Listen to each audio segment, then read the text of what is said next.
The genius is like a forest, wherein the free and fruitful nature spreads her richness. Art is like a garden, wherein everything happens according to method, and one is subjected to rules which precede.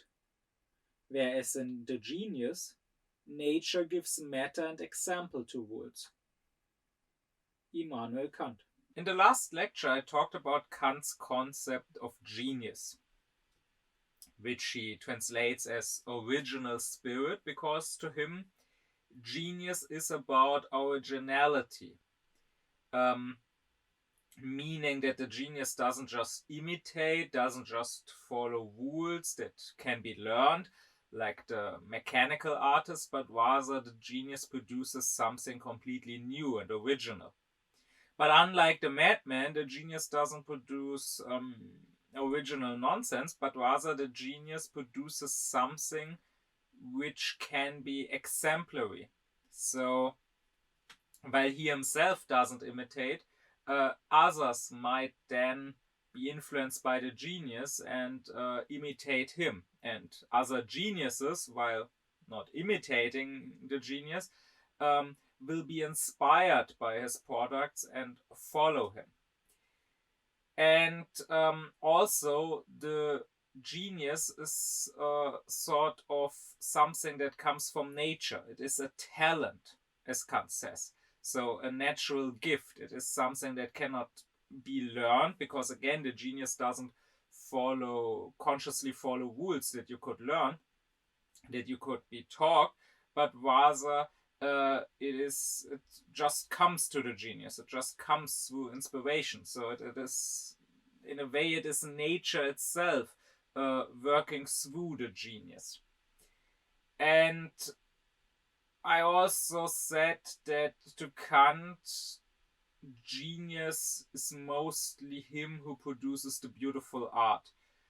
In the stricter sense, genius is restricted to that. In the stricter sense, there is no such thing as scientific genius, because what the scientific genius comes up with is something that once it is there, once it has been invented, it can be learned and reproduced by others. So I also said that in a wider sense, you could also talk of genius here, because here too you have a sort of natural originality that the genius himself can't exactly explain to himself or know how he produced it. But in this lecture, when talking about genius, I will talk about the genius in the narrow sense, so the artistic genius. Because so far I gave what Kant would call a name explanation. So basically a definition what a genius is. But how exactly does this original spirit work? What is it made up of? Well, Kant says that the genius consists mainly of 4 faculties. Mainly, he says there could also be other faculties and abilities of our mind playing into it. But mostly, the genius consists of 4 faculties, he says. And those are what he calls spirit, the power of imagination, the intellect, and taste. And he likes to compare them to the parts of a tree. The spirit being the fruit of the tree, the power of imagination representing the tree top or the crown of the tree, the intellect making up the roots of the tree, and taste being the flower, the blossoms of the tree. I will point out that genius being made up of those 4 specific faculties, the spirit, the power of imagination, the intellect, and the taste, is something that Kant writes in the Critique of the Power of Judgment, which is written rather late in his life. often you will find Kant using other words when you go through his notes or through his lectures that he gave throughout the earlier years. It's rather consistent that he says spirit and taste are part of genius, but in place of the power of imagination, in earlier works you will find him say sensation, or even at some point he just says sensuality. And in place of intellect, you will often find him say power of judgment is needed. He will always say there are 4 components, and 2 of those components, as I said, are rather consistent. The other 2, he changed the words he was using throughout his thinking. But I think that is more a change of words to be more precise than it is a change of content. Because whether Kant talks about the power of imagination being part of the genius, or whether he talks about sensation or sensuality being part of the genius, what is consistent is that he always says, well, there is a sensual component, right?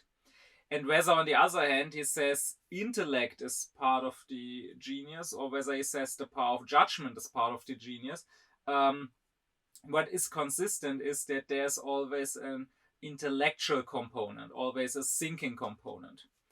It just seems to me that Kant over time got more precise, got a better understanding of which part of our sensuality and which part of our intellectuality, namely the power of imagination and the intellect, is part of genius. So I will go here with what the late Kant said and with the words that he used. I'm just adding this so that if anyone goes through the writings of the earlier Kant, you don't get confused or you don't think that he's expressing a different opinion. I just think he's expressing a not yet as refined opinion. But anyways, let us go through those 4 components. And I think it is most fitting to start with the intellect, since after all, Kant says the intellect sort of represents the roots of the tree. So let us start from the bottom. Why is the intellect the root? Well, because the intellect to Kant is, after all, the faculty of concepts. I talked about the intellect in another lecture already, so you can check that out if you want. The intellect is the faculty of concepts, and through those concepts we understand what a thing is. So we need the intellect to know what something is.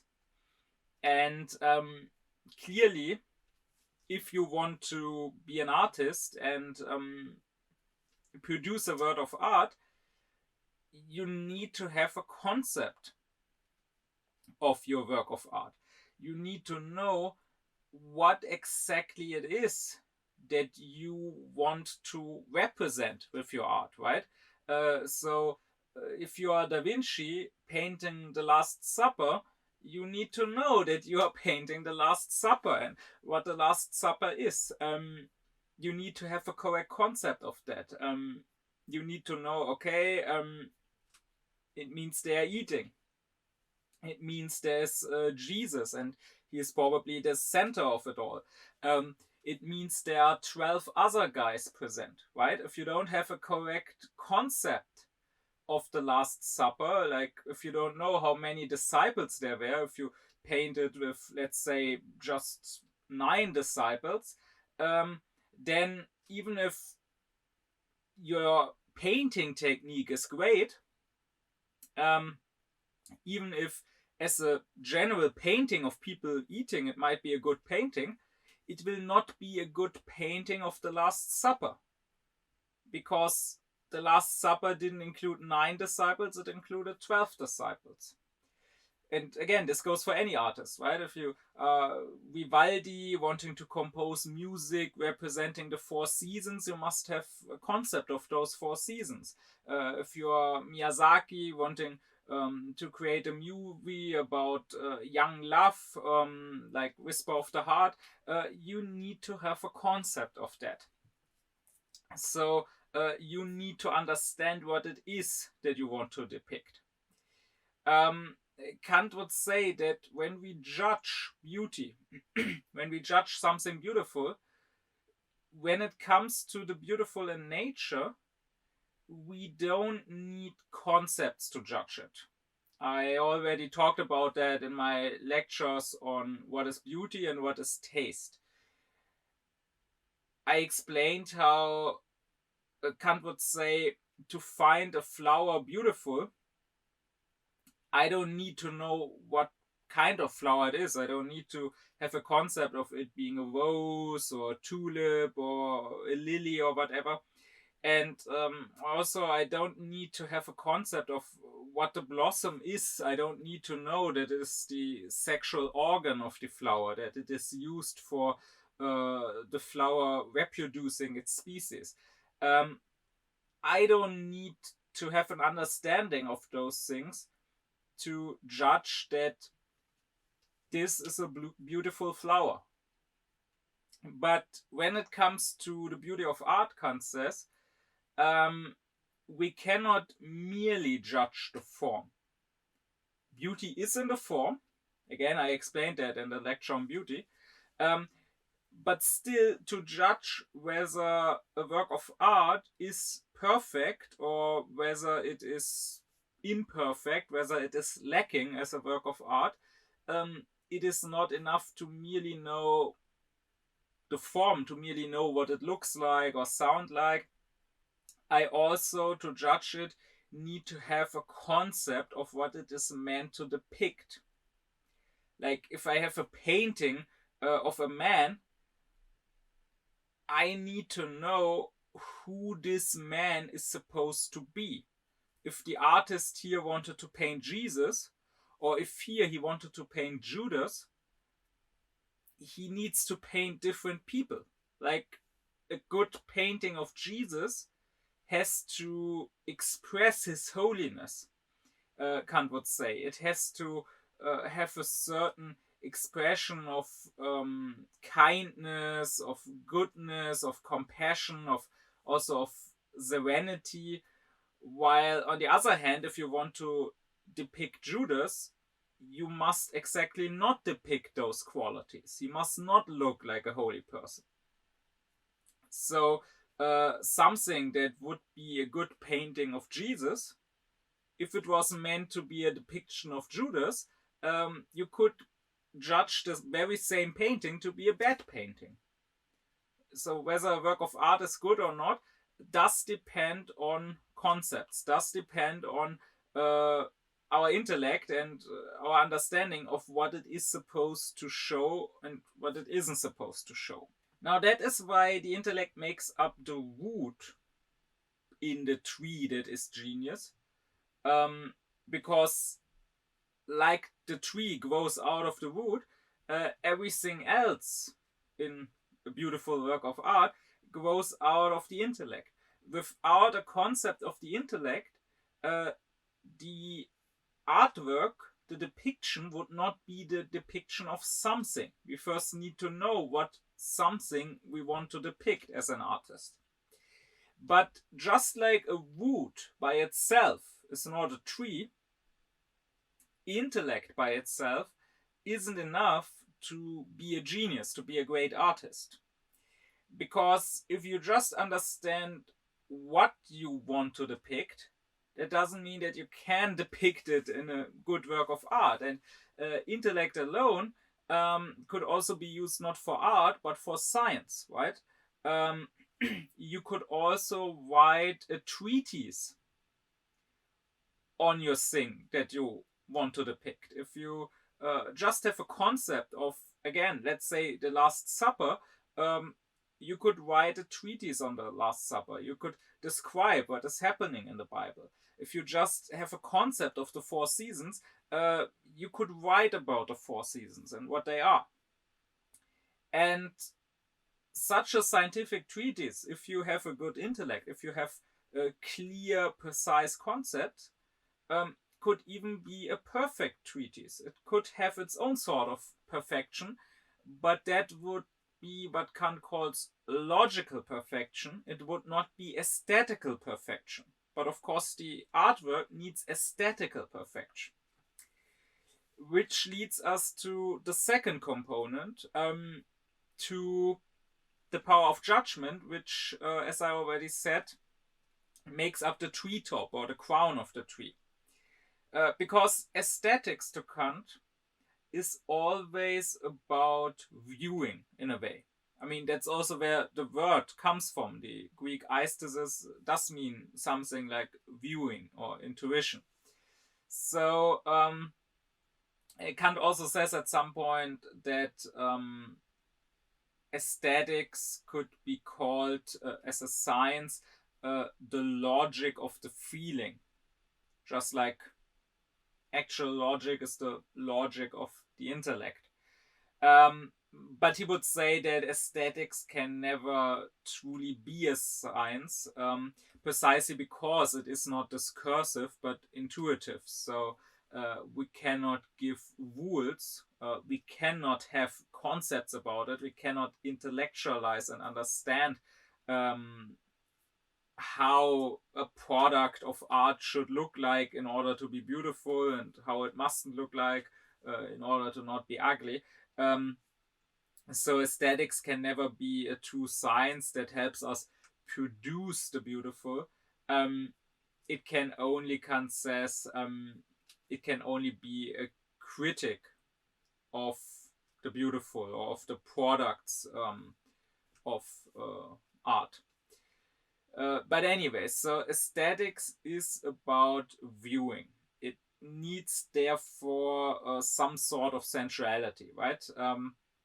An artwork cannot merely consist of concepts, of things that you can think, that you can understand.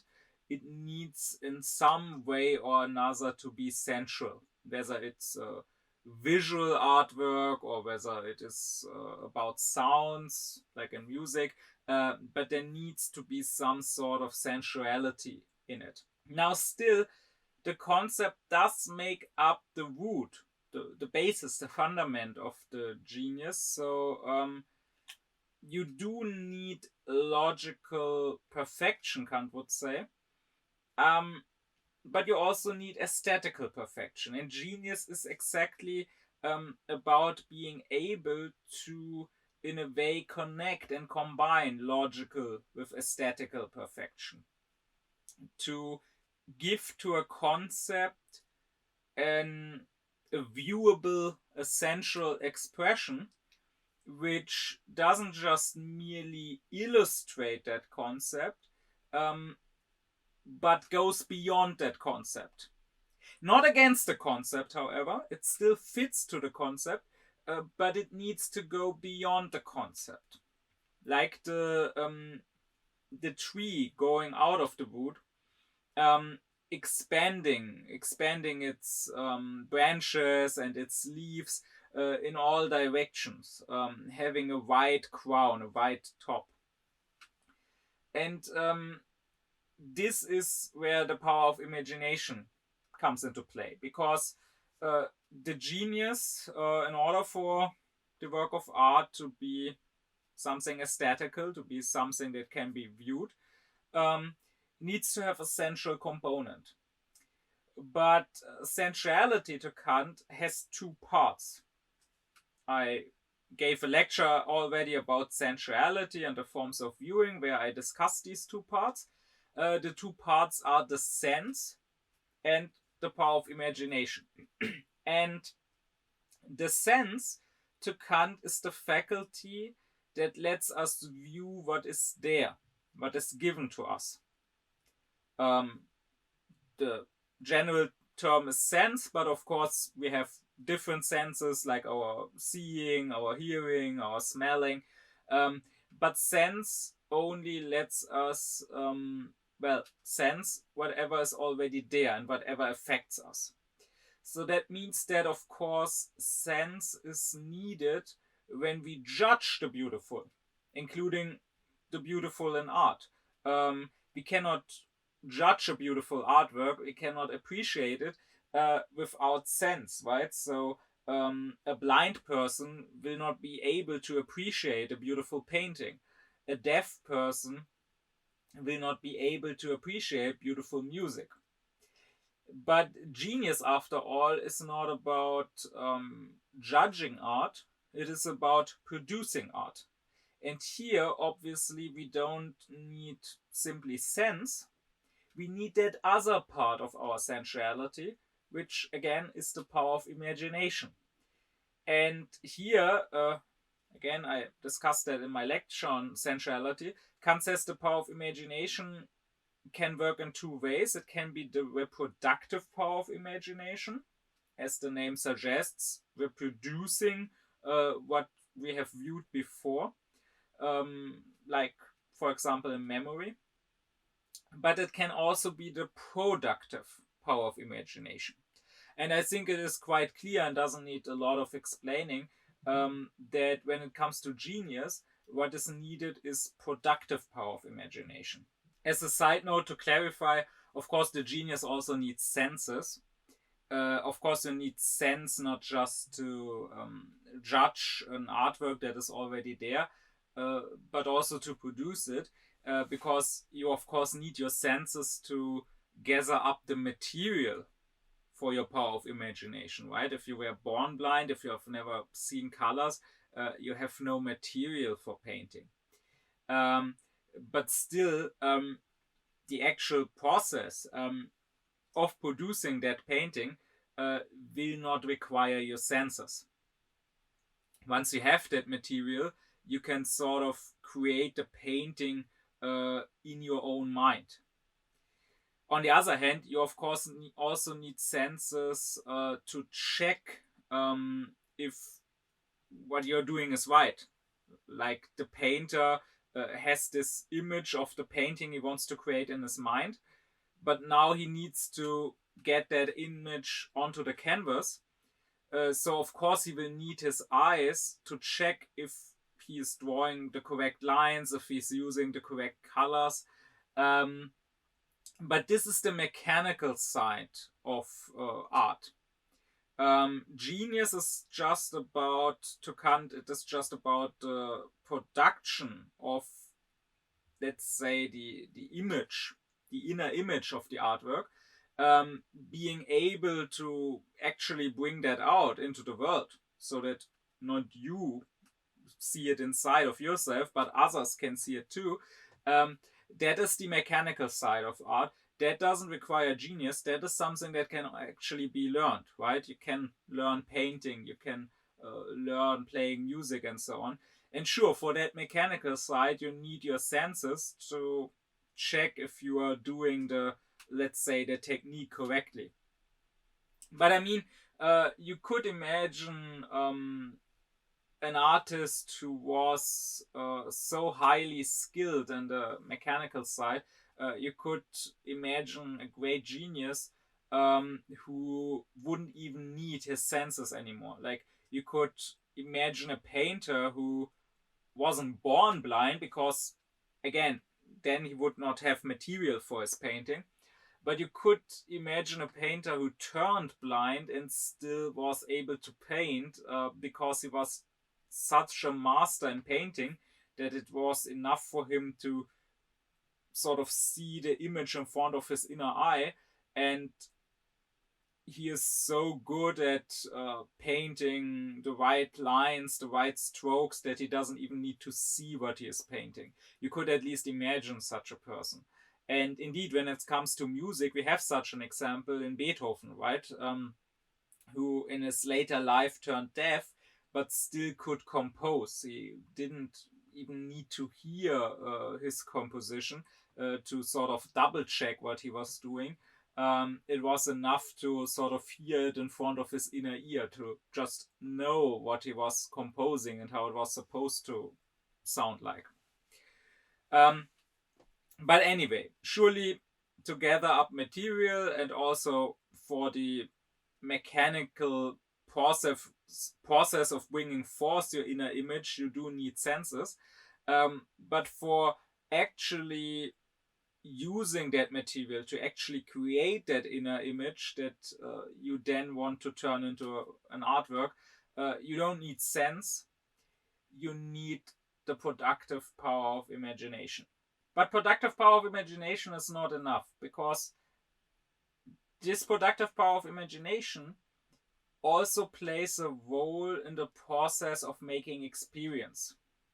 I talked about this in my lecture on apprehension, because as Kant explains, what we get through our senses, the sensations, the colors, the sounds, the smells, the tastes, the feelings, they are apprehended, meaning they are taken in, they are taken up by our productive power of imagination, which forms them into an image that we can then understand through a concept of the intellect. Here, in this process of experience, Kant calls this power of imagination the empirical power of imagination. And he says that here it is under the direction of the intellect. It is not free to produce whatever it wants, but it can only produce the image of that thing in front of us, which is affecting us. It can only produce an image of that thing, which we can then understand through our intellect. Here, when it does its work of apprehending, this power of imagination sort of just illustrates our thoughts, or the other way around, it sort of just gives an image which we can then give a description to with our intellect. But that is not what happens in art, right? If your productive power of imagination was just empirical here, if it was just used to illustrate the concepts of the intellect, then yes, it would produce something sensual, something viewable, but that sensual image would not be considered beautiful art, and he who produces it would not be considered a genius. Think of an anatomy book. Here you have concepts, you have descriptions, you have something you can think, and these concepts are illustrated. You have images of the human body, of the organs, of the bones, and so on. But these are just mere illustrations of the concepts. They are nothing more. They don't go beyond those concepts they are supposed to illustrate, and therefore we may find them correct as illustrations of the concepts, but we won't find them particularly beautiful. And we would certainly not say that he who illustrated this anatomy book is therefore a genius. No, the productive power of imagination in the genius needs to be free, Kant says. It needs to be truly creative. That means it must not be bound by the intellect. It must go above and beyond the intellect with its concepts. It is as if it was following not the intellect, as it usually does, Kant says, but rather as if it was following our reason. Because reason, and I also already gave a lecture on reason, reason to Kant is the higher faculty of thinking. It is the faculty of thinking not just concepts, but principles. It is the faculty of thinking the absolute, of thinking totality. It is a concept of thinking the supersensual, something that makes us always go beyond sensuality, beyond the limited, the finite, and the conditioned. And it is a faculty that makes us think the unconditioned, makes us demand sort of the condition of all the conditioned things. And here in Genius, again, it is as if his power of imagination was not following the intellect, but this higher faculty of thinking, this reason. The power of imagination in the two artists is creative because it doesn't just illustrate his concepts, it doesn't just produce an image which fits the concepts. Again, of course, it has to fit the concept. It has to not contradict the concept, or else it would not be a good work of art. But it has to be more than merely the concept. It goes beyond it. So Kant would say that it adds to the concept other central representations which don't belong directly to that concept, which go beyond that concept, and which in us, if we view the work of art, produce certain reactions which make our own mind, in his thoughts, in its feelings, go beyond the mere concept expressed in this word of art. I would say, this is not Kant's expression, this is mine, but in a way, it seems to me what Kant is saying is that the true work of art makes us, as its viewers, become artists in a way while we are viewing it. It sort of inspires us to, if not in reality through producing works of art of our own, then at least in our own minds, keep creating that work of art which we are looking at, creating it forth, adding to it through our own representations. Indeed, this interpretation fits with what Kant says about the influence geniuses have on other geniuses. After all, and I already addressed that in the last lecture on the genius, he says that while another genius will not imitate the genius that came before him, he will follow him. He will be inspired by his products. In a way, you could say that there are not different works of art in human history, but rather that all of the history of human art is just one giant collective piece of art, and each new artist is just adding to that one piece of art. Inspired by those who came before him, he is sort of continuing their work. Like Virgil was inspired by Homer, sort of continuing his work of the Odyssey. Like Beethoven was inspired by Haydn, sort of continuing his music, sort of adding to his pieces of music, because Haydn's pieces of music made Beethoven produce new compositions in his mind and then also in actuality. Kant at some point says about this, since the spirit is directed towards the universal, it is, so to say, divine particula aurea, and drawn from the universal spirit. Therefore, the spirit doesn't have specific attributes.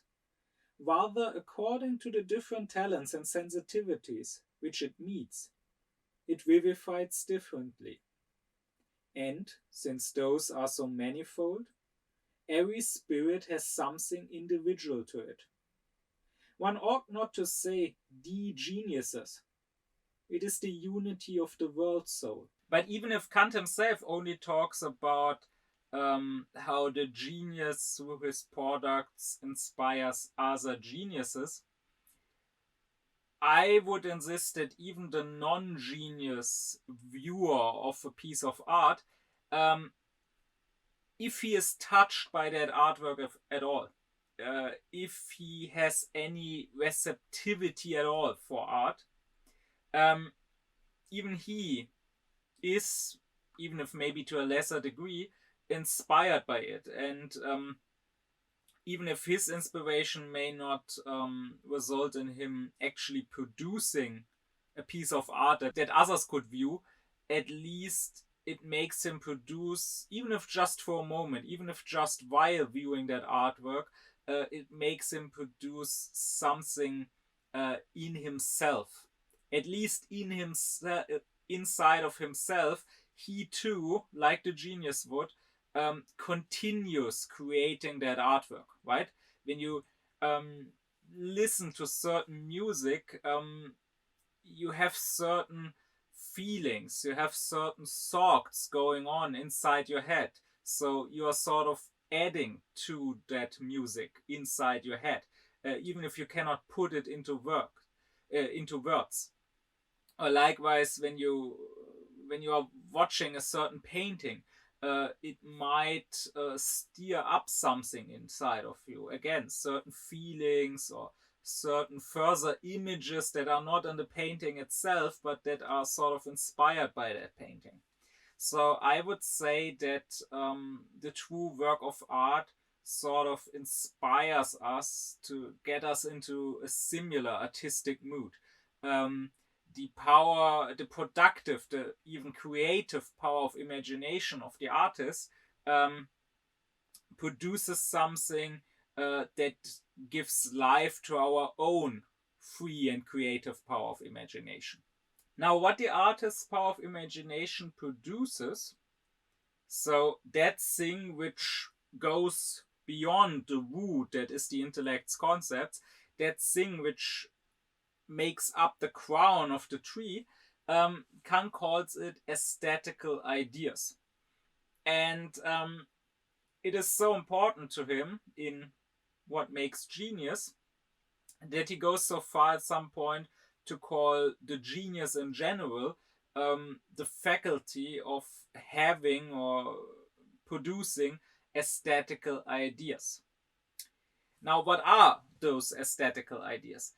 I already talked about what idea means to Kant in my lecture on what is reason, because usually he says that reason is the faculty of ideas.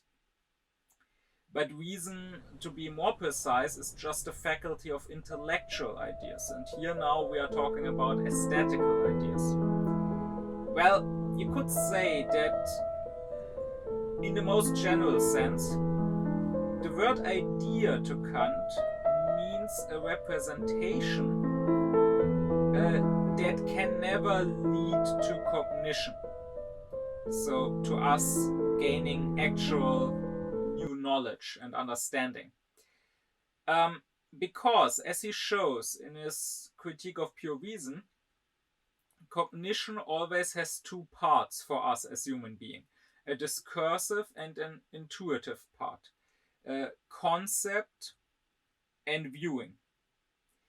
And it needs those two halves. One half is not enough to have a cognition. As the famous quote of Kant goes, he would say that viewing without concepts is blind, meaning you don't know what it is you're viewing. While on the other hand, thoughts, that is concepts, without viewing are empty, meaning you are thinking something, but you don't really know if that something you're thinking is really a thing or if it is really nothing. So you need both. You need the combination of viewing and thinking. You need to have a concept of what it is you are viewing. You need to understand it. But you also need to have viewing that fills your concept. It's not enough to just understand what something is, because that something could also be non-existent. Like, I can understand what magic is, but I cannot view magic because it doesn't exist. Well, Kant would say that it is possible, normally, to have only viewing or to have only a concept, which again are not enough for cognition, but to eventually, at least potentially, add that other half.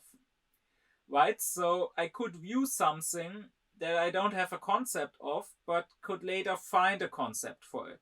An example I used in previous lectures would be the archaeologist digging up some object that past humans have created. So now he is a viewing. He's holding this thing in his hand, and maybe he's seeing it very clearly, but he doesn't know what he is seeing. He doesn't yet know, was this used as a tool? Was this used for ritual purposes? He doesn't have a concept of it yet.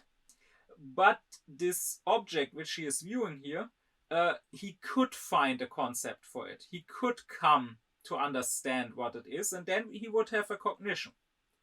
On the other hand, we have some concepts that we lack a viewing of, like our concept of aliens. We are thinking of something here that is of living and even intelligent beings that live on other planets, but we don't have any viewing of them filling that concept. But at least potentially, we could. If there are aliens out there somewhere, then it is potentially possible for us to find out, to have cognition about them. Well, again, an idea would now be a representation that is only one half, so that is only viewing or only concept, but to which the other half cannot possibly be given. So mostly when Kant talks about ideas, he means intellectual ideas. So the ideas that reason produces. And again, I discussed those in the lecture on what is reason. And those intellectual ideas, they are concepts to which no viewing can be given. That is because they are concepts expressing a totality, expressing something absolute, like the concept of the good, the concept of wisdom, the concept of freedom, the concept of God. Everything that we view is limited, is conditioned.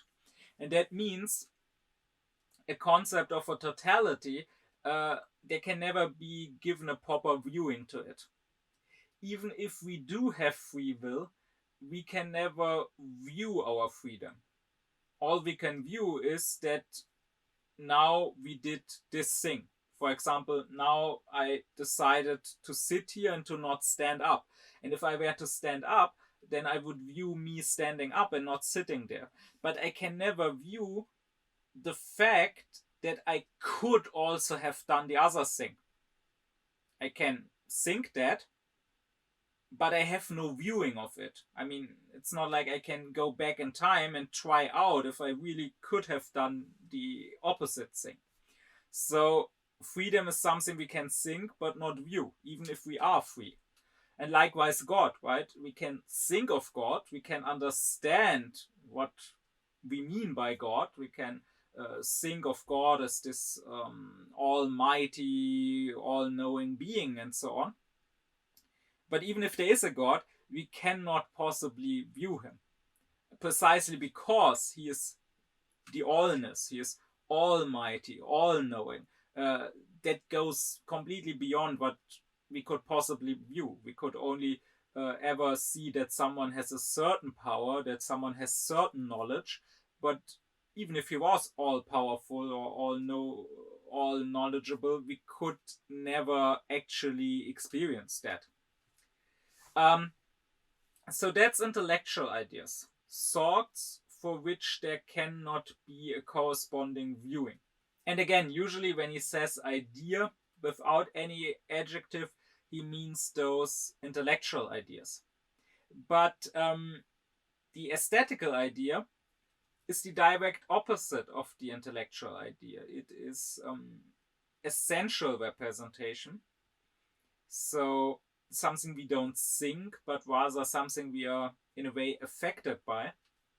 It is essential representation to which there cannot be a corresponding concept. No concept could be enough for this central image. No concept is enough to grasp it and for us to understand that. The image sort of will always go beyond all the concepts we could have of it.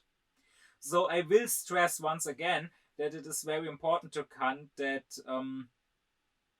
the power of imagination in the genius should go beyond the concepts of its intellect, but it should never contradict them and be in outright opposition to them.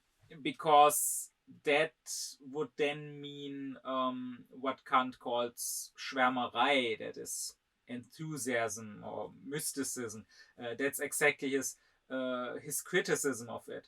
That it makes up central images that are in direct opposition to our concepts. And so when people claim to have certain visions, when people claim to be speaking to the spirits or to God or whatever, then it seems that they have central representations. They are seeing images, hearing voices, but those don't just go beyond our concepts of the laws of nature. They seem to contradict them. And I think the same would be true for madness. As I already said in the last lecture, there is, in how Kant describes genius, there is a certain relation between genius and madness. Both are original. Both produce something that doesn't just imitate or that doesn't just follow rules. But I would say what differentiates them is that both their power of imagination goes beyond their concepts, but in the genius, it goes beyond them without contradicting them, while in the madman, it completely contradicts them.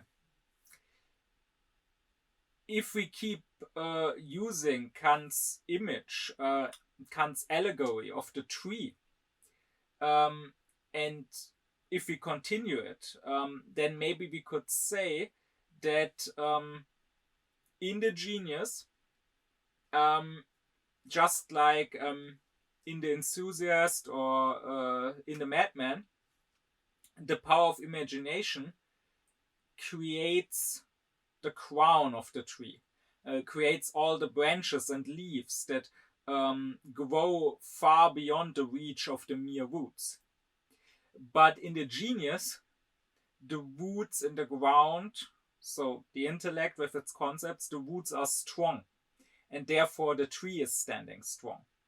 While you could maybe say that both the enthusiast and the madman, their trees lack strong roots. The first maybe lacks strong roots because he has never built them, like his roots never grow. He never really cultivated his intellect. He never really formed proper concepts, a proper understanding of the world, but just let his power of imagination sprawl, just let the branches grow in all sorts of directions. While the latter, the madman, here you could say maybe he once had roots, but maybe some worms, some termites or whatever came along and gnawed at his roots, making the roots weak. But the result is the same for both of them, Kant would say. The result is that the tree could very easily fall down. A small gush of wind could maybe make the tree fall over, and maybe even its own growth. The fact that its branches are sprawling in all directions, while it's not held by strong roots, maybe even its own growth will make the tree fall down. while in the genius, the intellect with its concepts is always the basis, is always making up the roots. But anyways, so the main reason for Kant to call aesthetical ideas is because, like the intellectual ideas, they are representations that can never sort of be given their other half, and therefore that can never lead to a cognition. Kant says there's also a second, so lesser justification for calling the aesthetical ideas,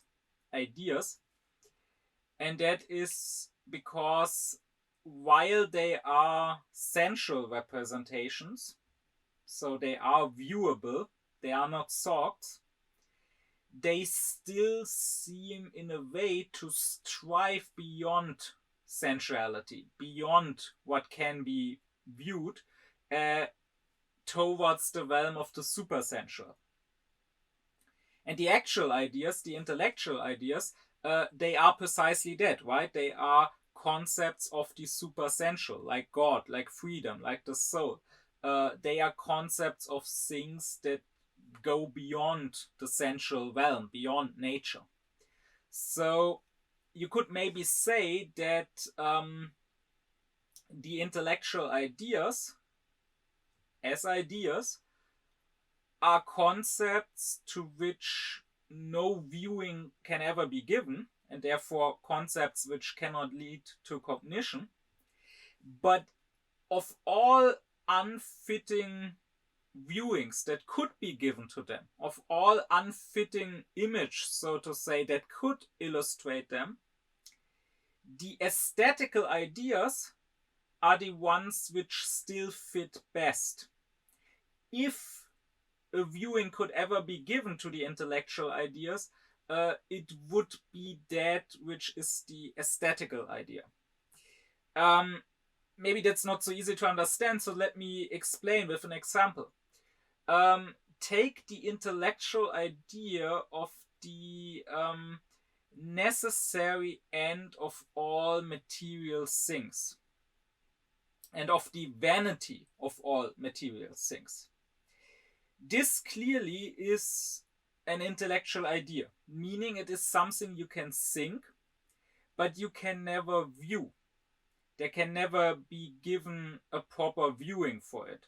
Why not? Because you can only view the destruction of certain material things, right? You can view the destruction of a house, you can view the death of a person, but you cannot possibly view the destruction of all material things, because then you would have to view the destruction of the whole universe, and how would you view that? You yourself are part of the universe. And even then, even if you could view that, you still wouldn't be viewing the necessary destruction of all things, right? You still wouldn't have a viewing of the fact that the universe is being destructed because its material nature demands it, because no material thing can ever be endless and limitless, because only the supersensual can be limitless. You cannot view that because necessity is something that cannot be viewed. It's something that can only be thought. You could only view that a thing is being destroyed, but you cannot view the fact that it must eventually be destroyed, that its end was inevitable. So this idea of the vanity of all things, of everything material, even the grandest things eventually coming to an end, is something to which no viewing can be given.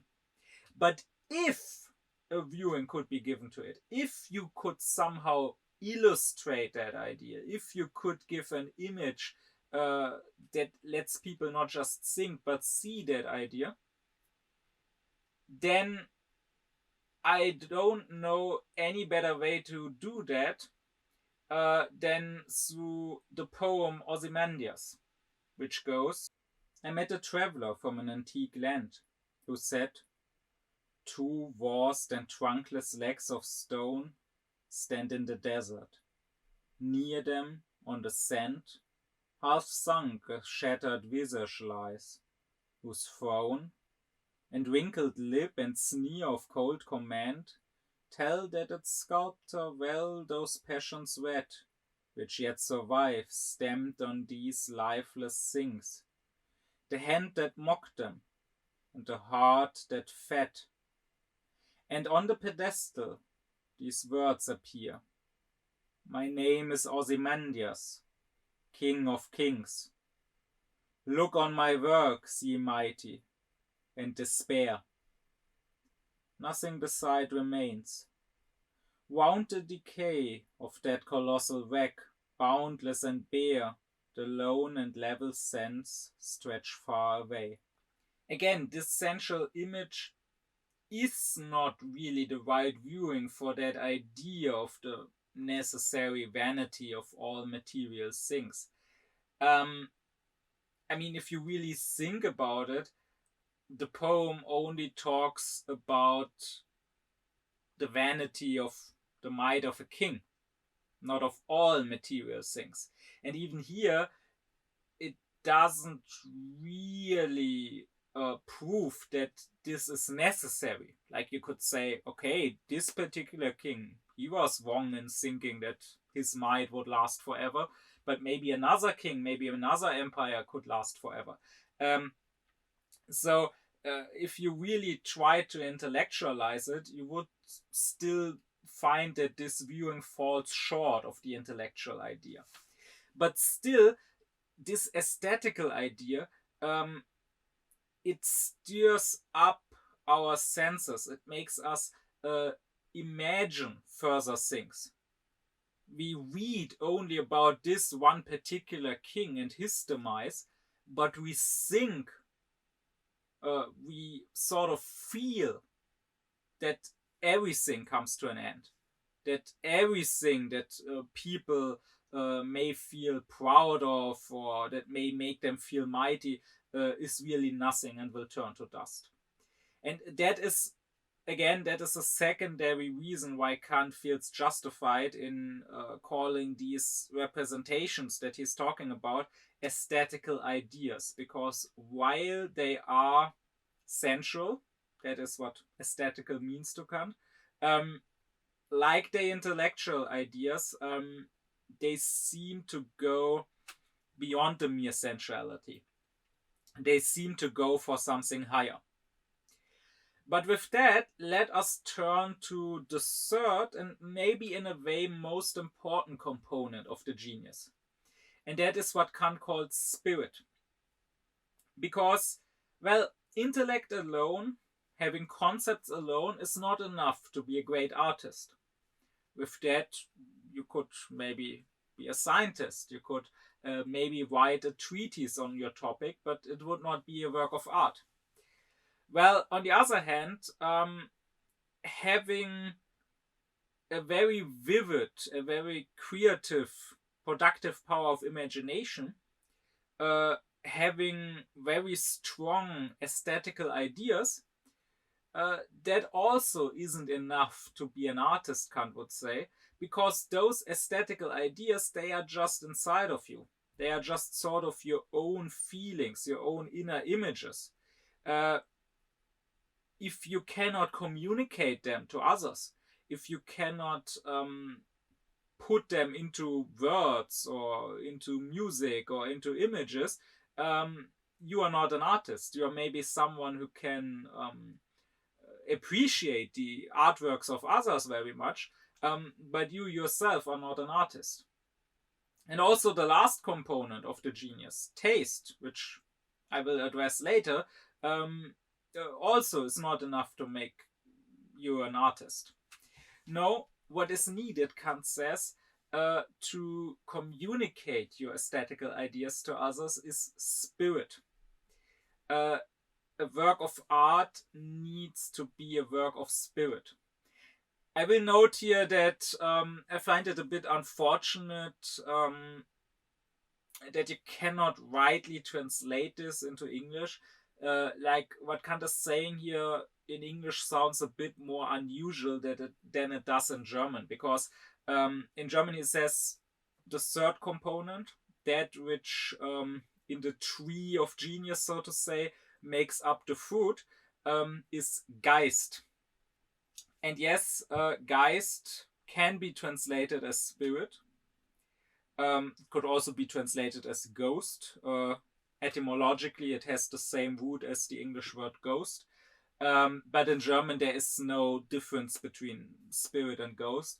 English has these two words because it has ghost, which has Germanic roots, and then it has spirit, which has Latin roots from spiritus. But in German, we just have Geist. But the thing is that in German, you can use this word Geist to denote a sort of inner quality and depth, both of a work of art and also of a person. Like you can say, this poem has Geist, so it has spirit. Or you could say, this conversation has Geist, or we also say geistreich, which literally means spirit rich. So we can say, das ist ein geistreiches Gespräch. This is a spirit rich conversation, meaning this is a conversation that has actual depth. This is a conversation that actually gives me something. While the opposite of that would be geistlos, which literally means spiritless. So I could say this is a spiritless conversation, meaning it's very trivial. It doesn't really give anything to me.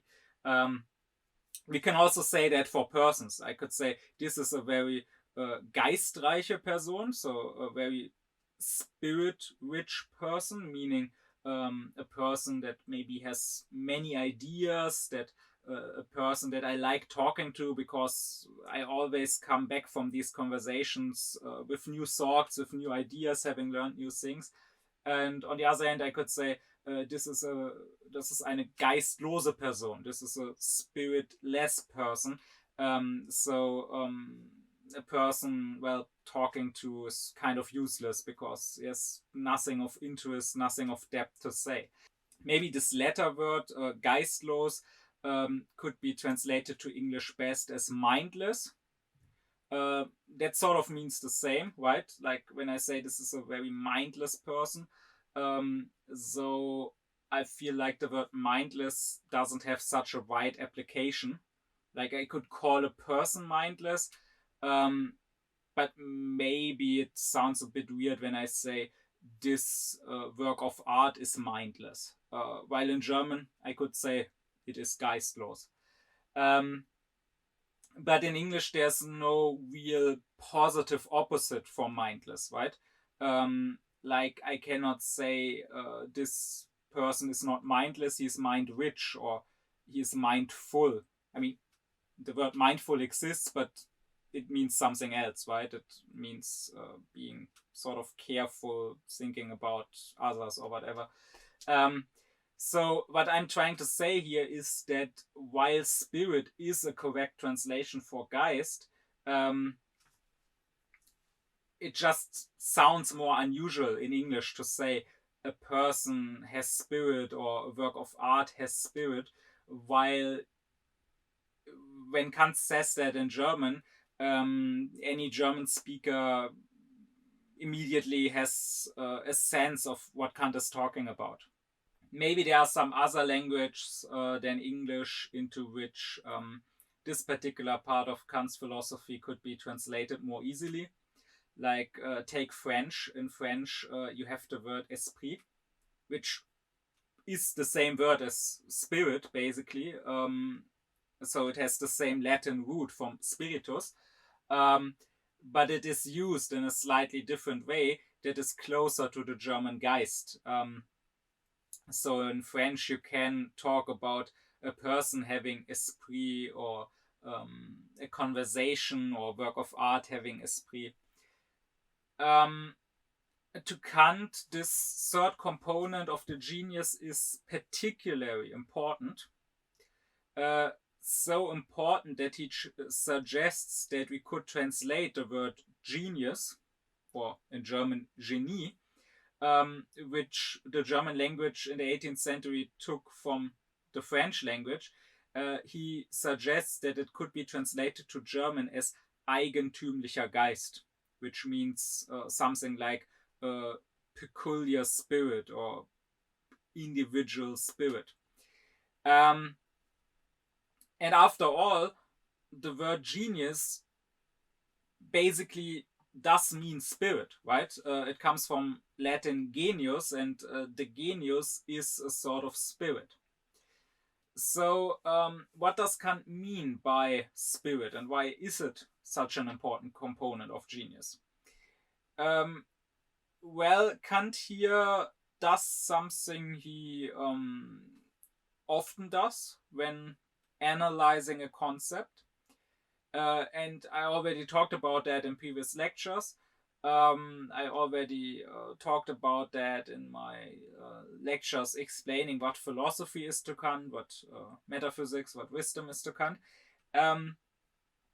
He tries not to give completely new and arbitrary meanings to a word. Like, what justification would the philosopher have to pick up a word which already exists and which already is used in a certain way and just randomly say, I don't care how the word is used, I decide to now use it in this way? No, Kant would say that the job of philosophy is to analyze and to not teach us something entirely new, to not make up entirely new thoughts. Only empirical sciences can teach us entirely new things, like the biologist can discover a new species, the astronomer can discover a new star that hasn't been known before. But the philosopher, since he's only dealing with our own thinking, is not supposed to come up with new things. He is supposed to bring more clarity into that which, at least vaguely, at least unconsciously, we already do know. So what Kant does is, and what he is quite masterful at, is analyzing words and concepts that are already in use and just helping us become more clear about how we use them, what we mean by them. Well, Kant defines the spirit as the stimulating or even the vivifying principle in a thing. And if you think about it, that is what we mean by spirit, right? So people who believe that we are not just a heap of cells, that we are not just our material bodies, but that we have a spirit, what is it they believe? They believe that it is this thing which they call spirit, which gives life to this material body, right? That without the spirit, and the moment the spirit leaves the body, it is just a clump of cells, just dead matter and nothing else. And likewise, take the word inspiration, which literally means a spirit coming into us, right? What do we mean when we say someone is inspired? We mean that in a way, new life is given to him, right? In a way, he was vivified. There's a new vivifying principle in him, making him act, making him produce something, making him produce art. In German, we even have the expression den Geist aufgeben, which literally means giving up your spirit, and that's an euphemism for dying, basically. I can say someone has given up his spirit, meaning he is dead. And actually in German, this can even be used for non-living objects. Like I can say my car or my phone has given up its spirit, and that means it broke down, it doesn't function anymore. So by spirit, we seem to mean that in a thing which gives that thing life, so to say. And that is exactly why, if the work of genius is a tree, Kant identifies the spirit with the fruit of the tree.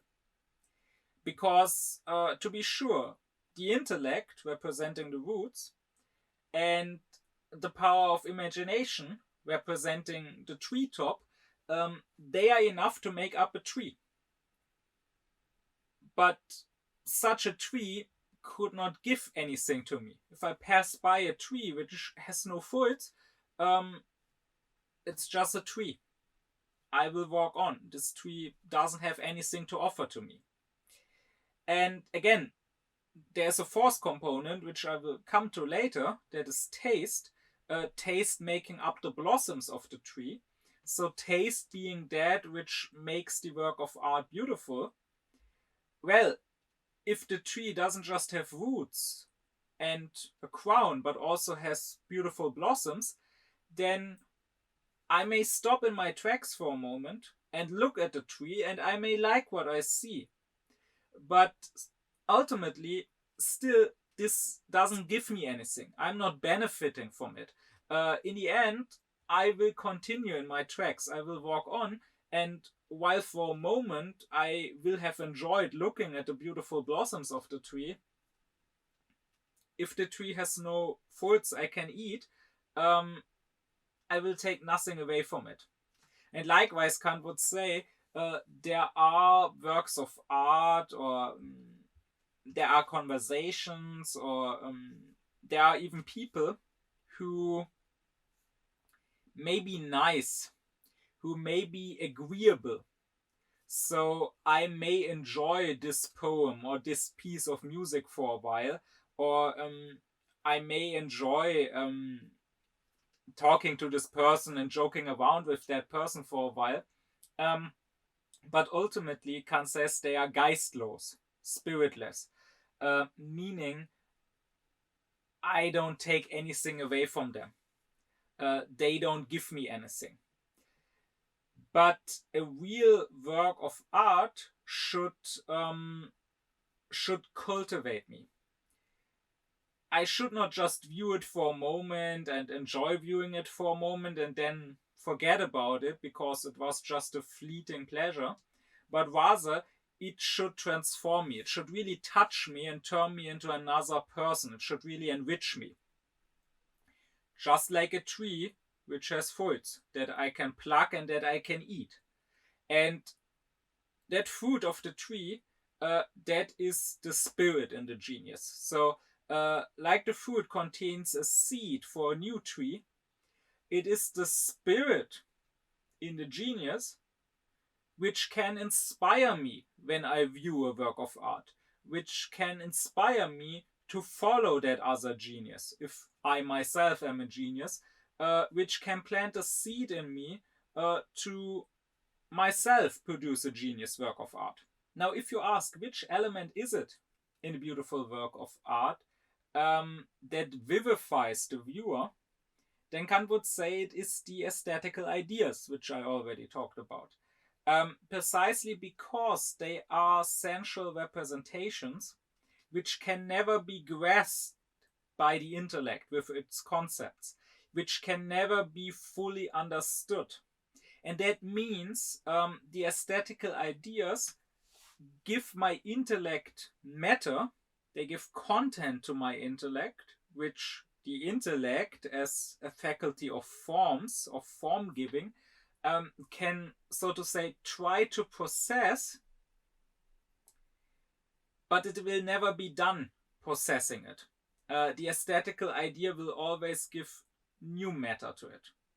So the intellect can possess the aesthetical idea because it is not a sensual representation that is just nonsense. That would be if it was the ravings of a madman. But a proper aesthetical idea is something my intellect can make sense of, but it will never be done making sense of it. No matter how well I understand a piece of art, it will always go beyond my understanding, right? So that is why we can always keep interpreting works of art. And while why there can be such a thing as a correct interpretation, so an interpretation that works, but there can never be such a thing as an exhaustive interpretation, right? So if you have a great piece of art, you could write one essay interpreting it, but no matter how extensive that essay is, no matter how thorough you are, you could also write a second, completely different essay with a completely new interpretation that would work just as well. So the great work of art always has more to offer. More than a single interpreter, more than also the artist himself when he was creating his artwork, when he was thinking with his intellect about what he wanted to do, more than any human being can ever think. It does give us something to think, it does give us material, so to say, to process with our intellect, but that processing can never be done. And that is exactly why it is so vivifying for us, why we enjoy that work of art, Kant would say, because it gives our intellect endless work. A good poem, a good play, a good book, I can read again and again, or a good movie I can watch again and again, and each time I will find new details. Each time it will give me new food for thought. Each time I will come back with new insights, let's say, into human nature.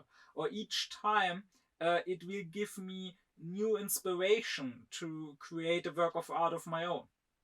And in that way, it is the aesthetical idea which vivifies.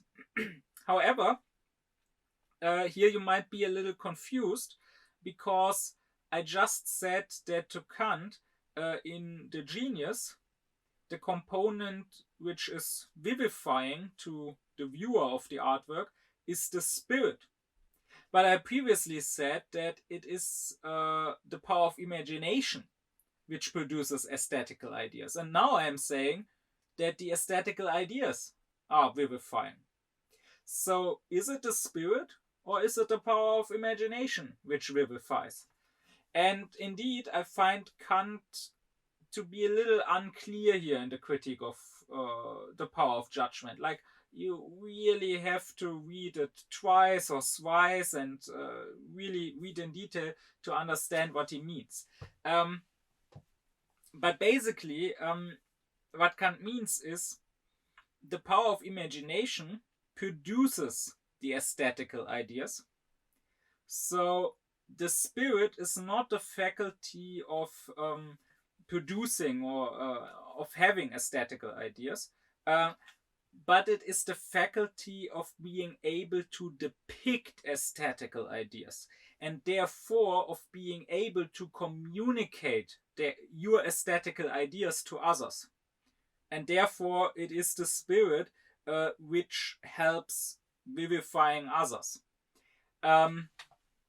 Even though the material which it uses to vivify the aesthetical idea does not come from the spirit itself, but comes from the power of imagination. So basically what Kant means is that the aesthetical idea as such is only sensual. It is not intellectual at all. So it really is not something you can think. It is only something you can feel. It is sort of a feeling, a sensation, a mood you are in. Not something that could usually be expressed in words. And that is precisely the reason why it is just subjective. Why you can usually not communicate it to others. Having an aesthetical idea means you are watching something.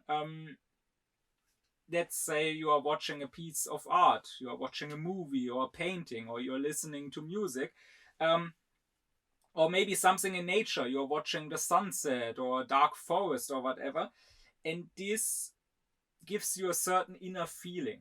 This brings you into a certain mood, and that mood is your aesthetical idea. Any person, including the non-genius, could maybe have this. But the regular person, the non-genius, cannot communicate it to others.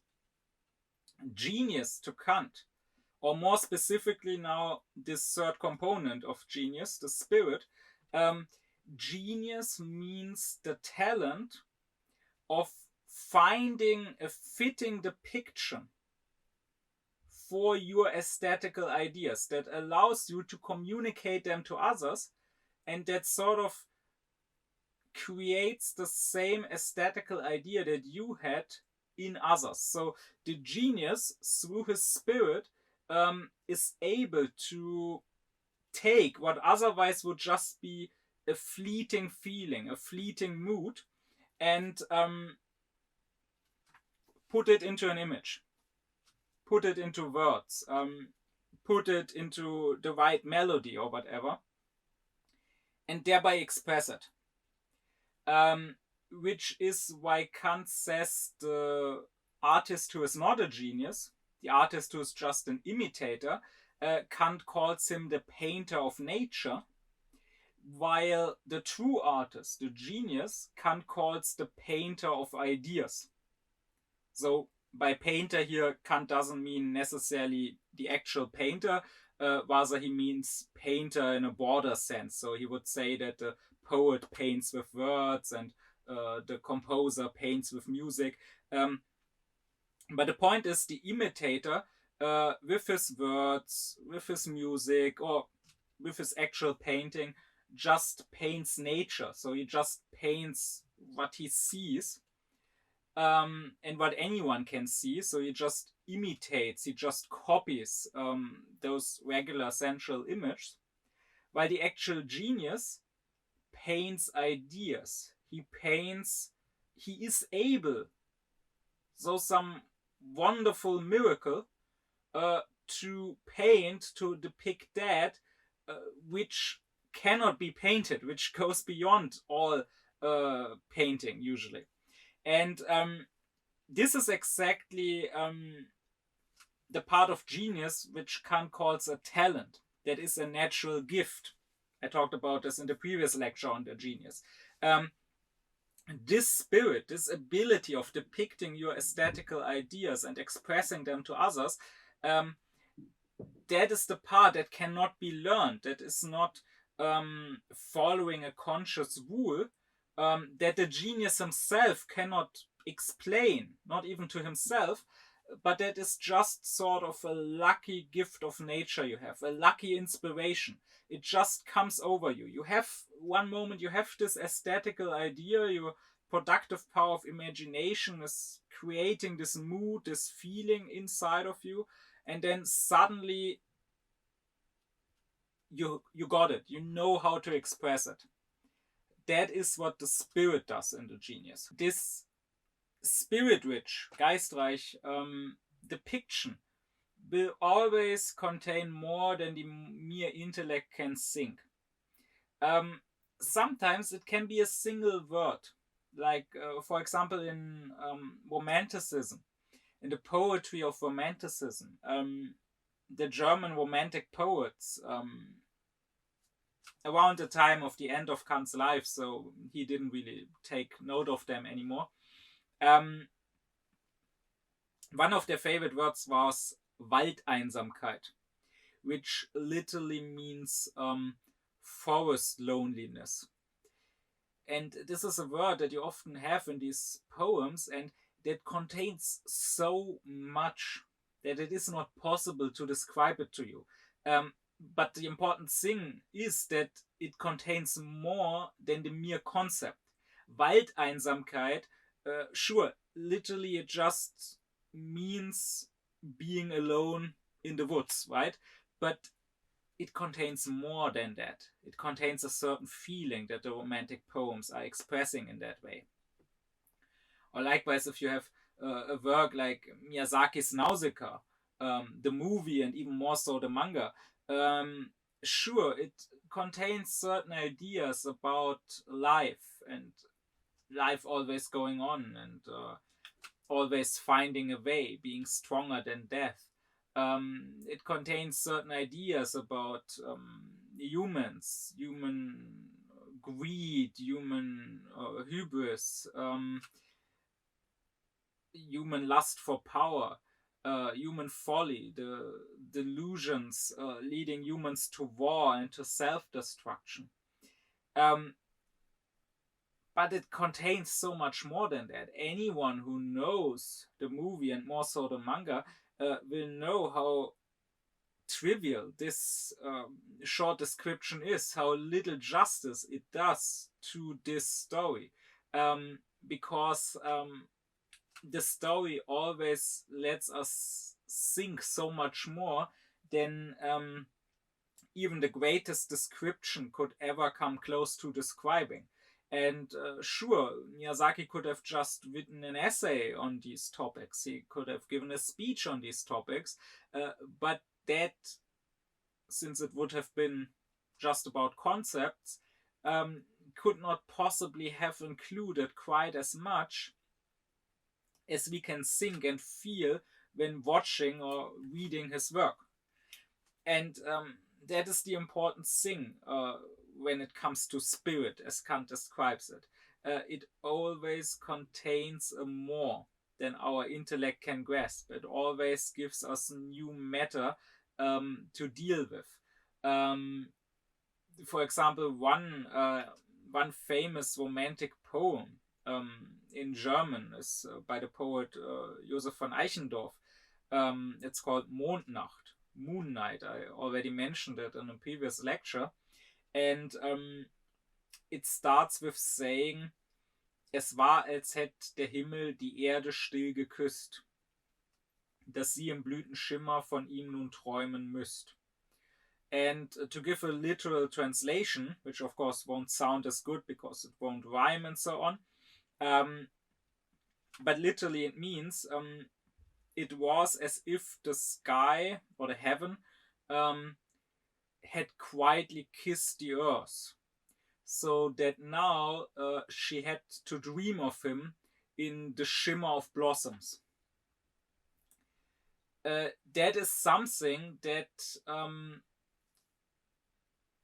you couldn't put into mere concepts. Like, I could try to describe an evening, a certain evening, and how the light was that evening, how the temperature was, and so on. But that could not come close to this genius image that Eichendorff is using of the sky quietly kissing the earth, so that now in the shimmer of blossoms she has to dream of him. When we hear that, it does something to us. It puts us into a certain mood. It lets us feel and also in a way think more than we could ever put into words, than concepts could ever grasp. And this is not true just for poems, this is true for all works of art. Whether it is music, like Beethoven's Für Elise, whether it is paintings, like think of the famous painting of Caspar David Friedrich of the Wanderer standing on the mountaintop and looking down on the landscape, on the clouds in front of him. This is true for movies, like think of Spirited Away and that scene where Chihiro and the No-Face board the train and quietly drive in the train through the flooded land. Again and again, the genius art gives you something which will put you in a certain mood, which will vivify you, which will steer up your own aesthetical ideas and give your intellect something to think about without ever being done with it. I already said in the lecture on what is beauty that when it comes to the beautiful, unlike in the process of experience and cognition, the intellect is not sort of subjugating the thing which we are viewing, slapping its label on it, understanding it through its concepts, saying you are dead and now I'm done with you, now I know what you are. But rather I said that when it comes to beauty, there is a free playing going on between our intellect and our power of imagination, which sort of play with one another and never are done with one another when we are watching a beautiful thing, as Kant says. Well, that, which I already explained in that earlier lecture, that is very much true, not just for beauty in general, but also very much for the beautiful work of art. And with these three components, you already basically have genius. So the genius needs intellect for the roots, for having a certain concept. He needs the productive, the creative even, power of imagination for the treetop. And in order for the tree to give us fruits, to give us something to eat, to strengthen us, to give us new life force, in order for the tree to have seeds for new trees, we need spirit, which allows us, if we are a genius, to express our aesthetical ideas, to depict them. Kant says in the end, genius is about a lucky harmony between the intellect and the power of imagination, with the power of imagination producing ideas that correspond to the concepts of the intellect, but go far beyond the concepts of the intellect. And genius is about that lucky ability that cannot be explained, that cannot be learned or studied or grasped by a science. That lucky ability, that spirit, that allows us to express our aesthetical ideas, to find a fitting depiction for them. These three together basically already make up the genius. Yet still, to Kant, there is a fourth component, and that, as I already said, is taste, providing the tree with its beautiful blossoms. As a side note, Kant says at some point in his lectures on anthropology that in mythology there expresses itself the genius of the peoples, of whole nations. What he means by that maybe won't be understood as easily today as it was in the 18th century, because the shallowness and the egocentrism of our age make it so that most people, let's say, are mythologically illiterate. And this shows very much in how we deal with mainly the Greek and the Nordic myths.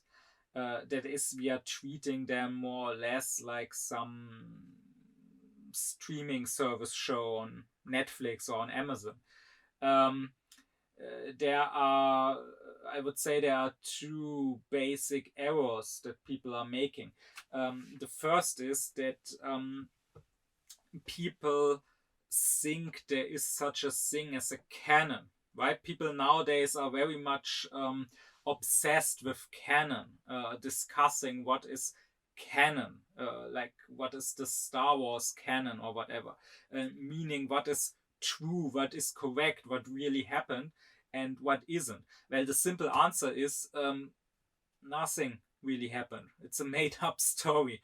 There is no Force, there are no Jedi. And the same is true for mythology. So this leads people to these wrong judgments, thinking that, for example, Zeus constantly is cheating on Hera, and Hera constantly is trying to kill his bastard children. Because people take all these individual myths of Zeus having a child with this woman, or having a child with this woman, and they put them together into one complete canon where all of this happened together. I think this is probably influenced by the book-based cults that ended up replacing the older expressions of religion. So in our case, in the case of the West, mostly Christianity, because here you do have a sort of canon. You have this one holy book, and what's in that book, that is the truth, so to say. That is what happened, and other things, they didn't happen, so to say. They are not canon. But that's not necessarily how ancient people dealt with their mythologies. They had a more free way of dealing with it, of always reinventing it and recreating it and adding to it. Something that is sort of lost once you put it into a book and say, this is the holy book, this is how it went down. And then second, people make the mistake of, in a very naive way, taking these myths at face value, as if this is how it really happened, or at least what people like the ancient Greeks believed really happened. So people basically fail to understand myths as myth, as opposed to as supposed history. And this, again, may be very much influenced by the more recent ways of dealing with religion, because especially the fundamentalists want their holy books to be understood as not mythology but history. So they will claim this, understood quite naively, literally at face value, this is how it really went down. And this misunderstanding, this taking the myths at face value that happens so often nowadays, this leads people to, in a very trivial way, psychologize the mythological figures, even the gods, and also to moralize about them, to say things like, oh, Zeus is an asshole, he's always cheating, and all the gods are assholes, maybe even Athena is an asshole.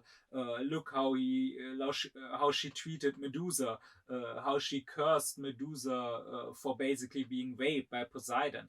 But that's not how you read a myth.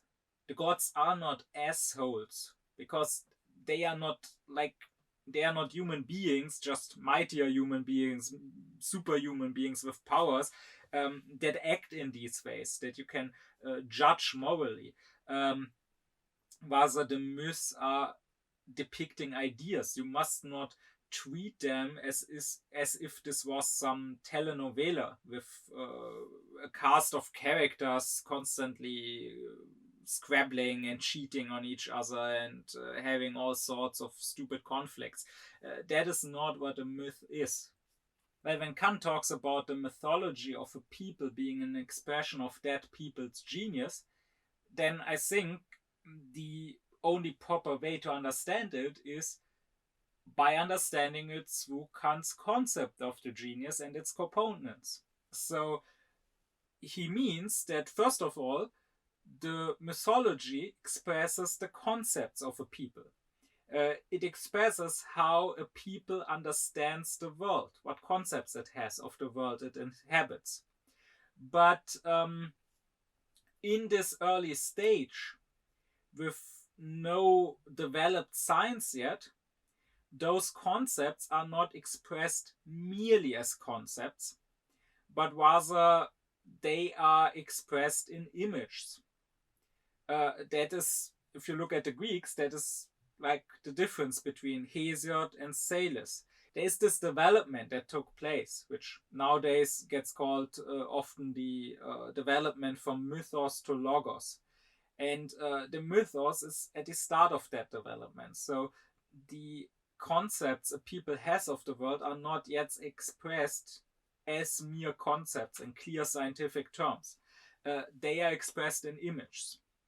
And Secondly, Kant would say the myth include aesthetical ideas. So they don't just include how a people understands the world, but sort of what a people feels along with these concepts.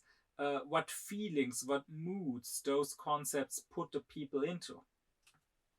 And then, third, Kant would probably say the myth expresses the spirit of a people. So the depictions, the expressions a people finds to express that concepts it has, along with the aesthetical ideas, along with the feelings and moods those concepts sort of start in their hearts, those depictions they find show the spirit a people has.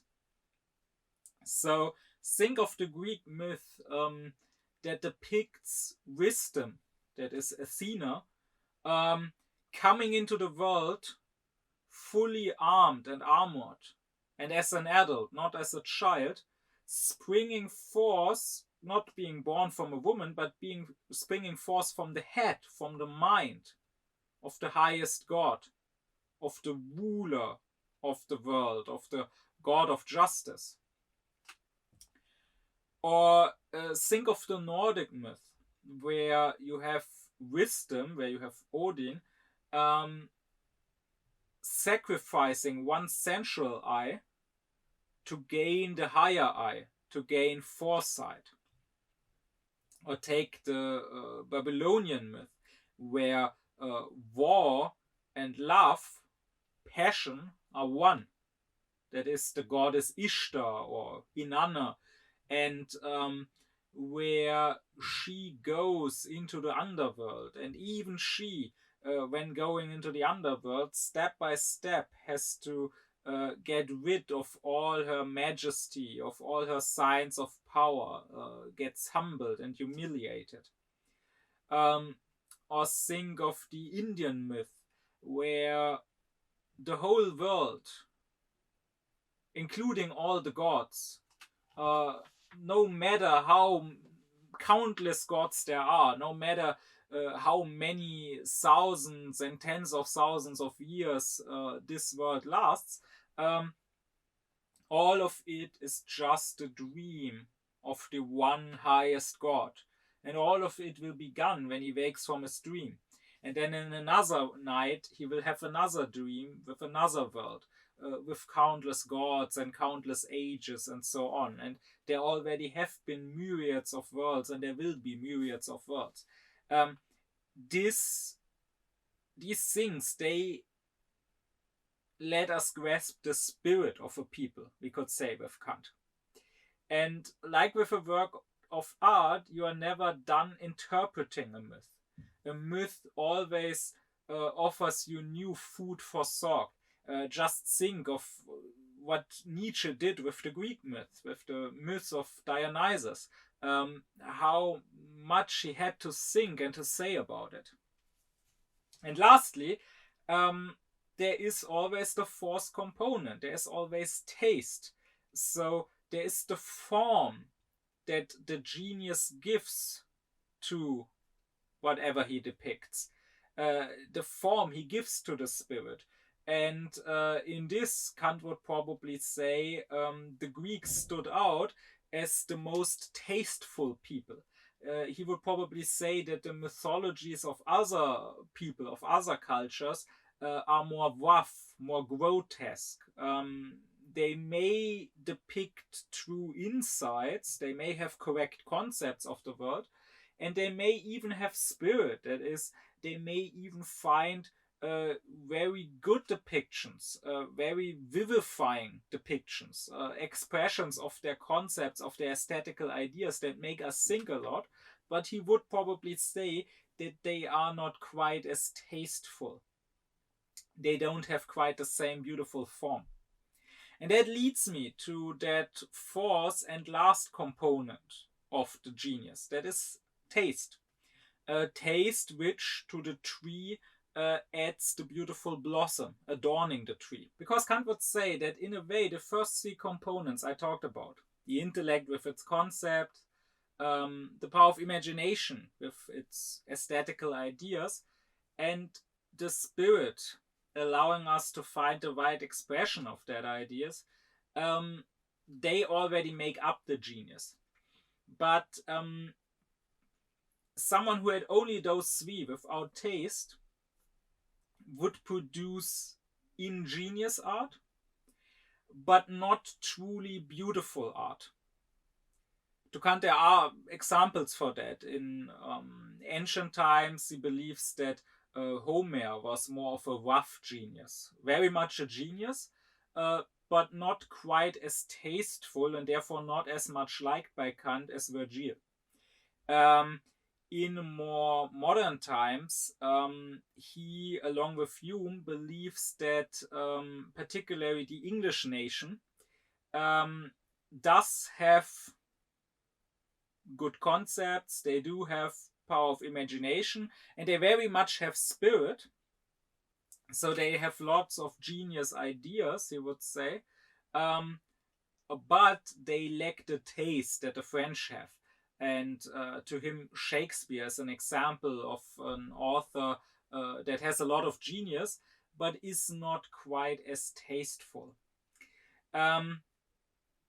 Genius without taste would produce art that is sort of rough around the edges, or that can even be grotesque.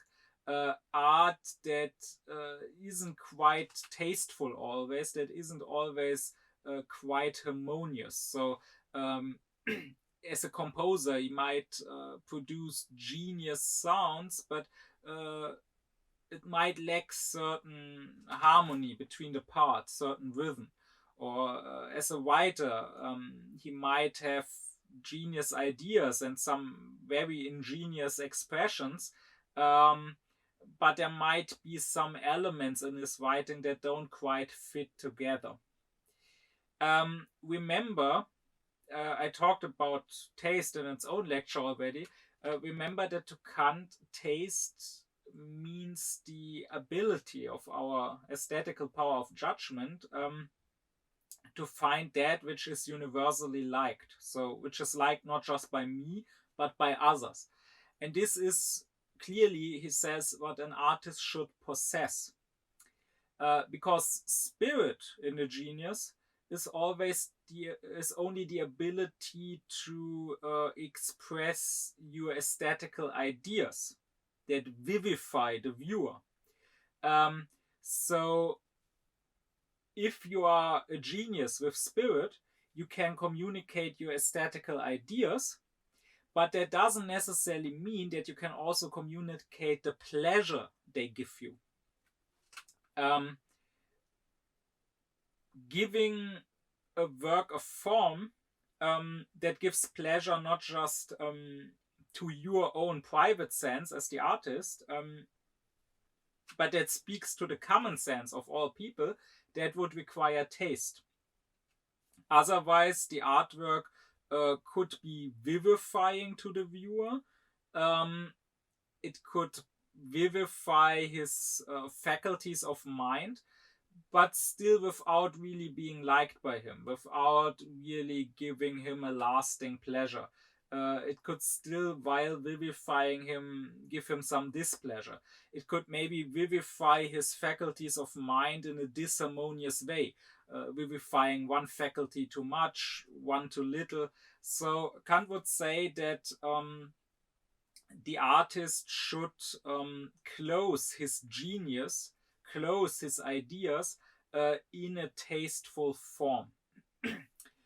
He does say that the genius has the right to sometimes break with the rules of good taste, and to sometimes break out of that form if it's too restrictive. That is sort of a certain privilege the genius has, because the mere imitator, Kant says, does not have that privilege. he should always be mindful to stay within the beautiful forms.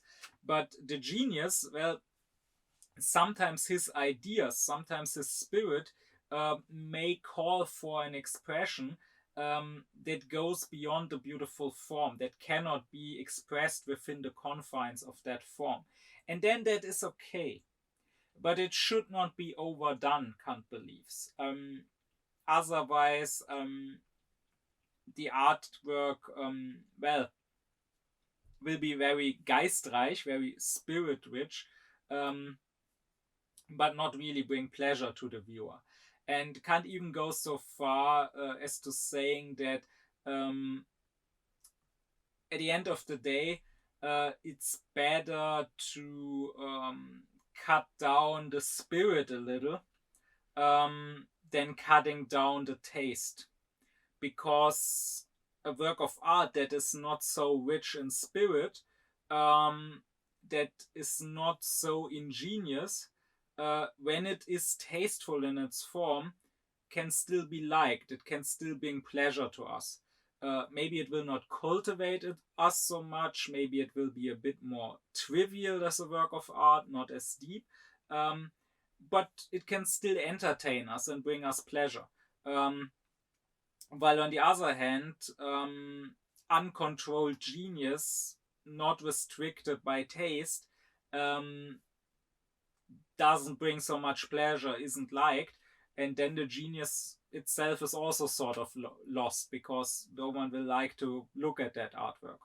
So Kant would always suggest that when they get into conflict with one another, better tone it down on your genius a little than toning it down on your taste. This makes me think of the often expressed thought that children, even small children, they are geniuses. Like, you have some people who will say that all children are geniuses. They are all artistic geniuses. And there's even this one famous NASA study done by Land, who claims that he has found that like 98% of little children are geniuses. I think with Kant and with his concept of the genius, we can understand and also judge this opinion better, judge the merit of this opinion.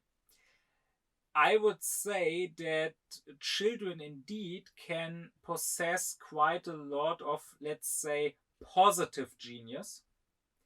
That is the first three qualities. The actual spirit of genius, but not so much negative genius, that is the taste restricting the genius. Because for positive genius, what you need, sure, is intellect. So the newborn baby doesn't have a developed intellect yet. It doesn't have concepts yet. It doesn't have an understanding of the world yet. But the intellect starts developing quite early. And basically, as soon as the child can talk, it has concepts. It has an understanding of the world. So as soon as the intellect is there, it can conceptualize things. And certainly the child has a productive power of imagination and is capable of having aesthetical ideas that go beyond its concepts. And as for the spirit, well, the spirit is not tied to age, right? Because it is not something learned, something acquired, but it is a talent. It is a gift of nature, Kant says. So sure, little kids already can have spirit.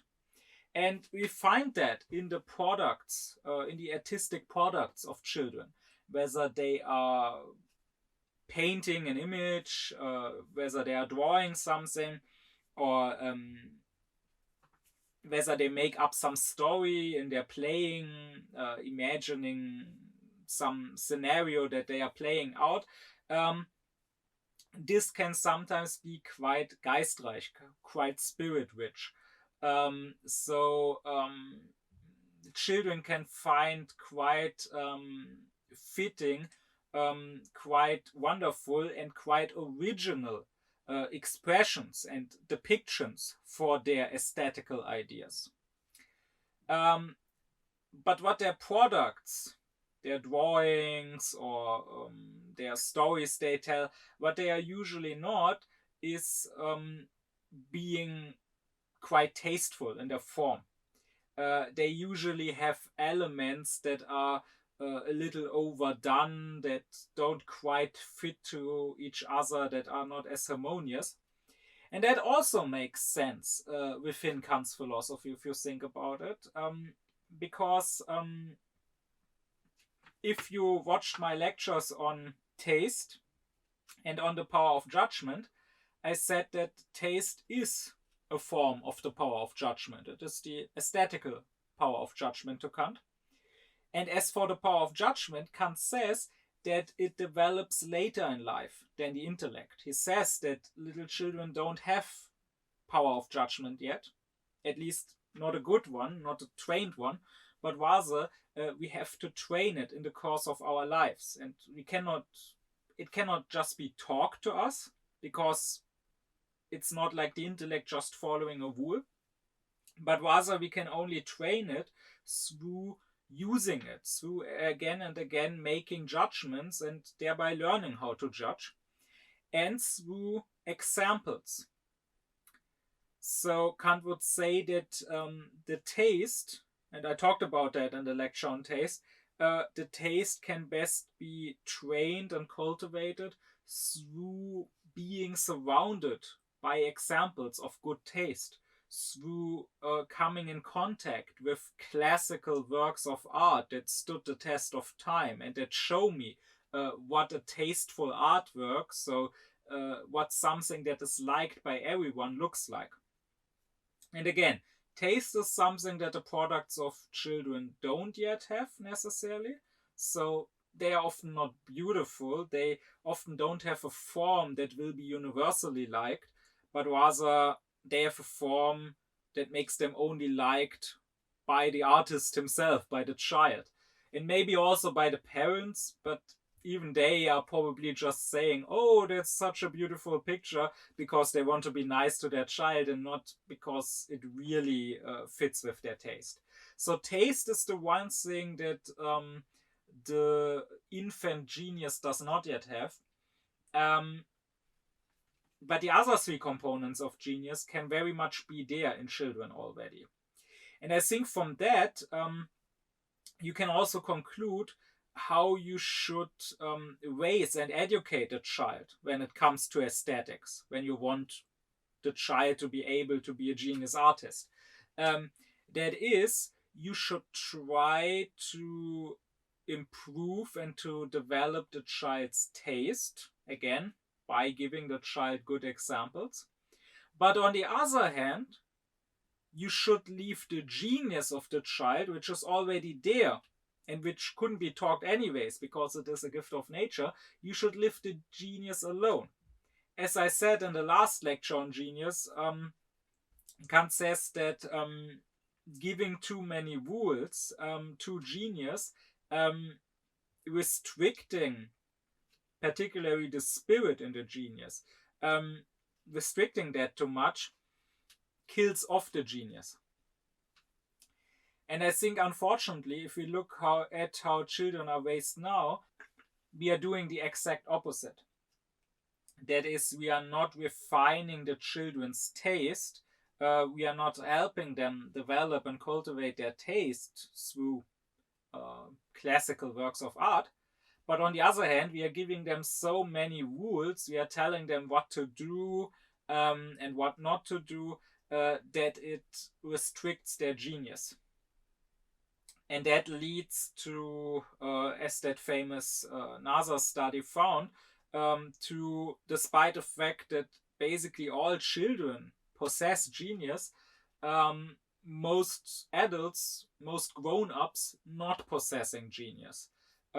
Quite the contrary, being blind to genius. And I don't know a better depiction of that fact. A depiction, I might add, that in itself is a quite ingenious depiction, a quite spirit-rich depiction, than the one in The Little Prince.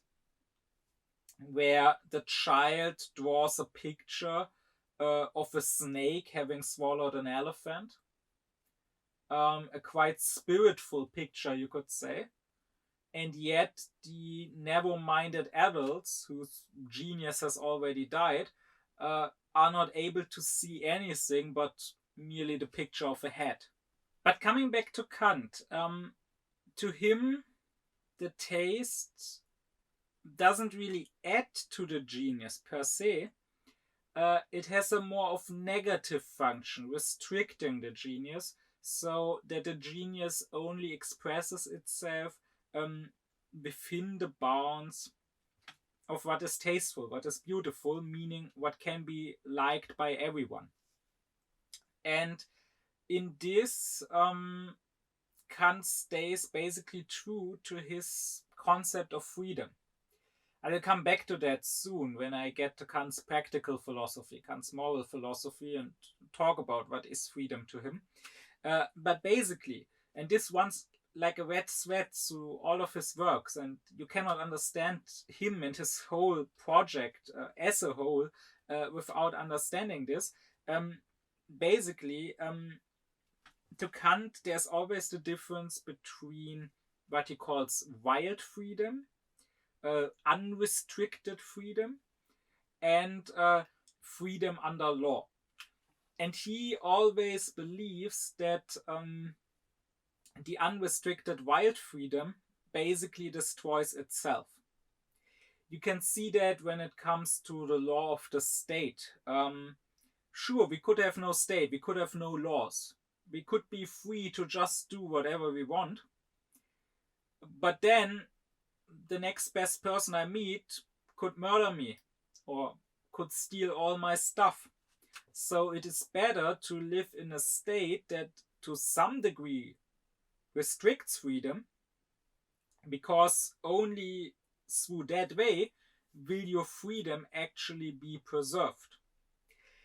The same, Kant would say, goes for your own individual actions. Sure, you could just freely follow your instincts and drives. If you don't like someone, hit him, beat him up. If today you want to sleep in till afternoon, okay, don't go to work, sleep in. If you want to take drugs, if you want to drink, if you want to eat unhealthy food as much as you want, sure, do that. But you will probably find that being free in that wild manner will very soon lead you to lose your freedom. While if you restrict your own freedom, in this case through your own reasons, through understanding that certain actions, that blindly following certain drives is not a good idea, you will actually preserve your freedom. And the same goes for our theoretical thought, where Kant would say, sure, we can allow ourselves to just make up whatever we want. We can be superstitious.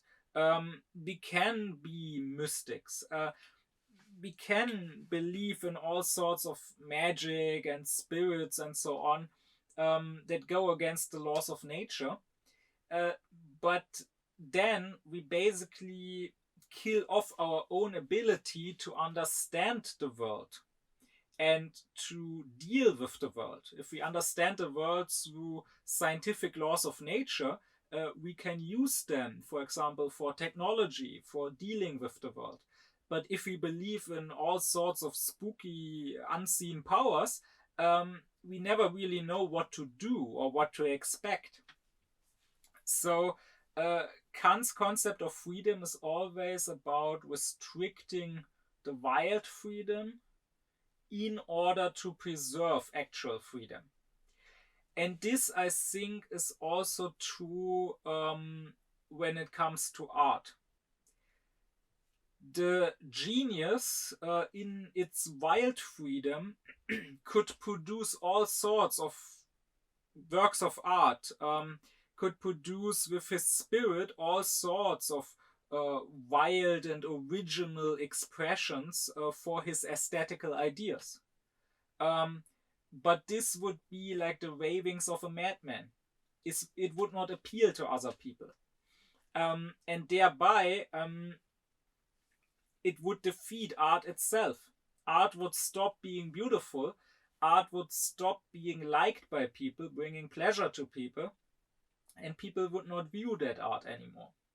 So it is better, Kant would advise the genius, the artist, it is better to restrict your own genius, to restrict your own spirit through the rules of taste, and only be spirit rich, sure, be a genius. Don't just be an imitator. Don't just produce trivial art that gives some superficial pleasure and entertainment, but nothing more. But still, do it within the bounds of good taste. And do it in a form that people will actually like and enjoy. And in this way, you could say that the critique of the power of judgment, where Kant deals with the beautiful and with art and with the genius, has a similar aim as his other two critiques. That is, Kant's aim in his whole critical project is always more of a negative than a positive one. It is not about expanding, but rather about restricting. Kant says, and I mentioned that in the lecture on what is science, he says that a science can be a doctrine, expanding our knowledge, but it can also serve as a discipline, restricting us. And to him, the critique is supposed to be a discipline. So in the critique of pure reason, Kant shows that, yeah, sure, metaphysicians tried to expand our knowledge beyond the realm of experience. They wanted knowledge about the supersensual. They wanted knowledge about life after death, about God.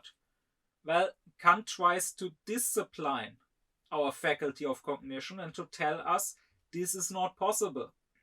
Stay within the bounds of experience. Do natural science. Here you can have actual cognition. But you cannot have cognition of things that you can only think, but that you cannot view.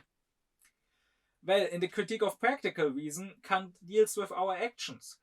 And here, many people just want to follow their drives, just want to follow their inclinations, and just want to pursue their own happiness. Even if maybe it means disregarding the rights of other people. Well, the moral law, the categorical imperative, about which I will soon talk in future lectures, does not tell us that we are not allowed to become happy. Kant would say, sure, do go after your own happiness. Just like in the theoretical, he would say, sure, do pursue knowledge, do try to have cognitions, but try to become happy, follow your drives and inclinations within the bounds of the moral law.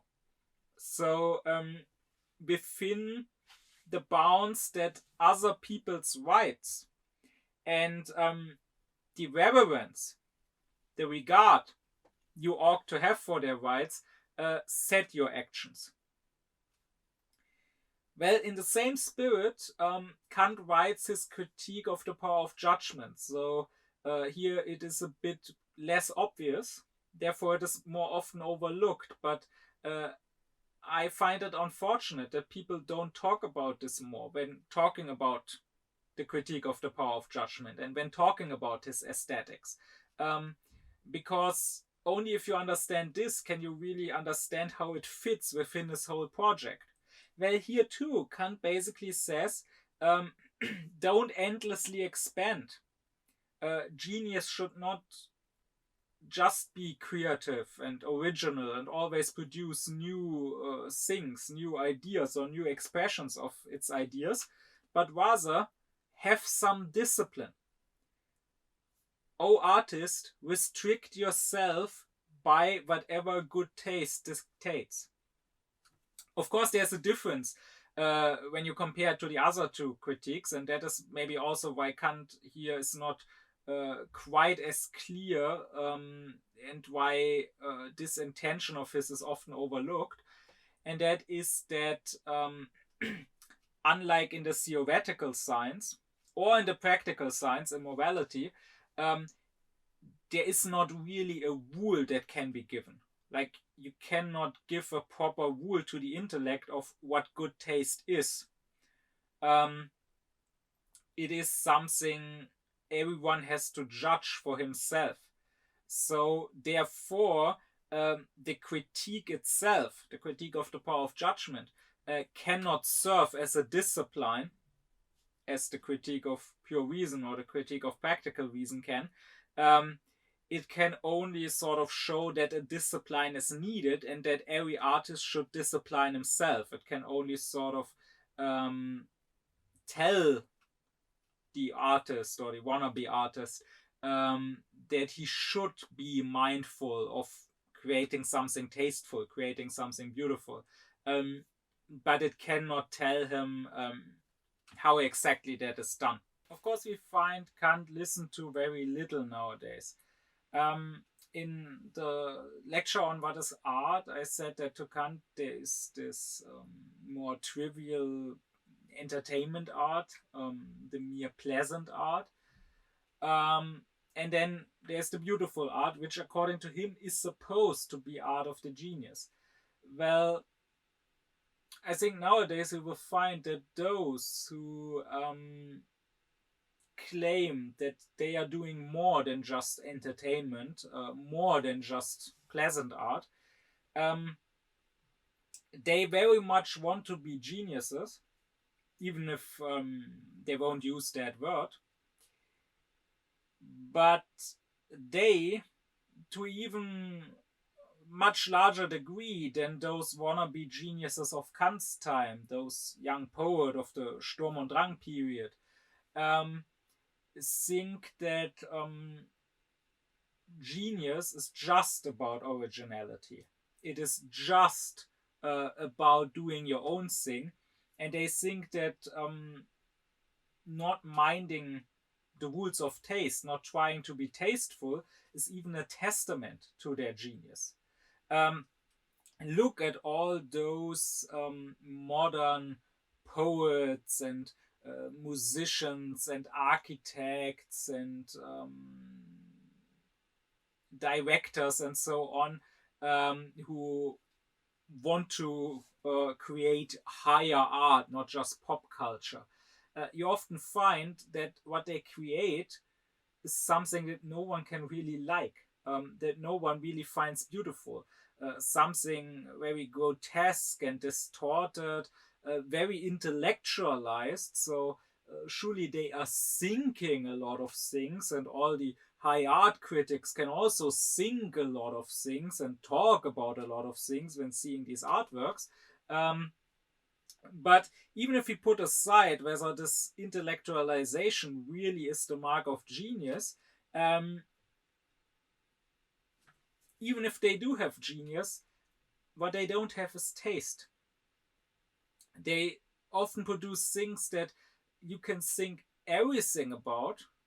So I guess in some way you could say they are vivifying and they offer a lot for interpretation. So if you want, in some way you could say they have spirit, but they don't have taste. They sometimes, those modern artists, they create pictures or installations or concept art that don't really seem to represent anything, that are not pictures of something, that are just shapes and forms, or just a banana taped to a wall, or just a glass of water. And it is not beautiful in its form. I think it is quite telling, as a symptom of this development, that nowadays we have people who are called artists and just artists. That's something that in Kant's day didn't exist, right? Artist is sort of an umbrella term, but classically, every artist was a specific artist, like he was a painter or a sculptor or an architect or a composer or a poet. Um, but nowadays you have some people who are just artists, because you cannot say that they are doing literature or music or painting.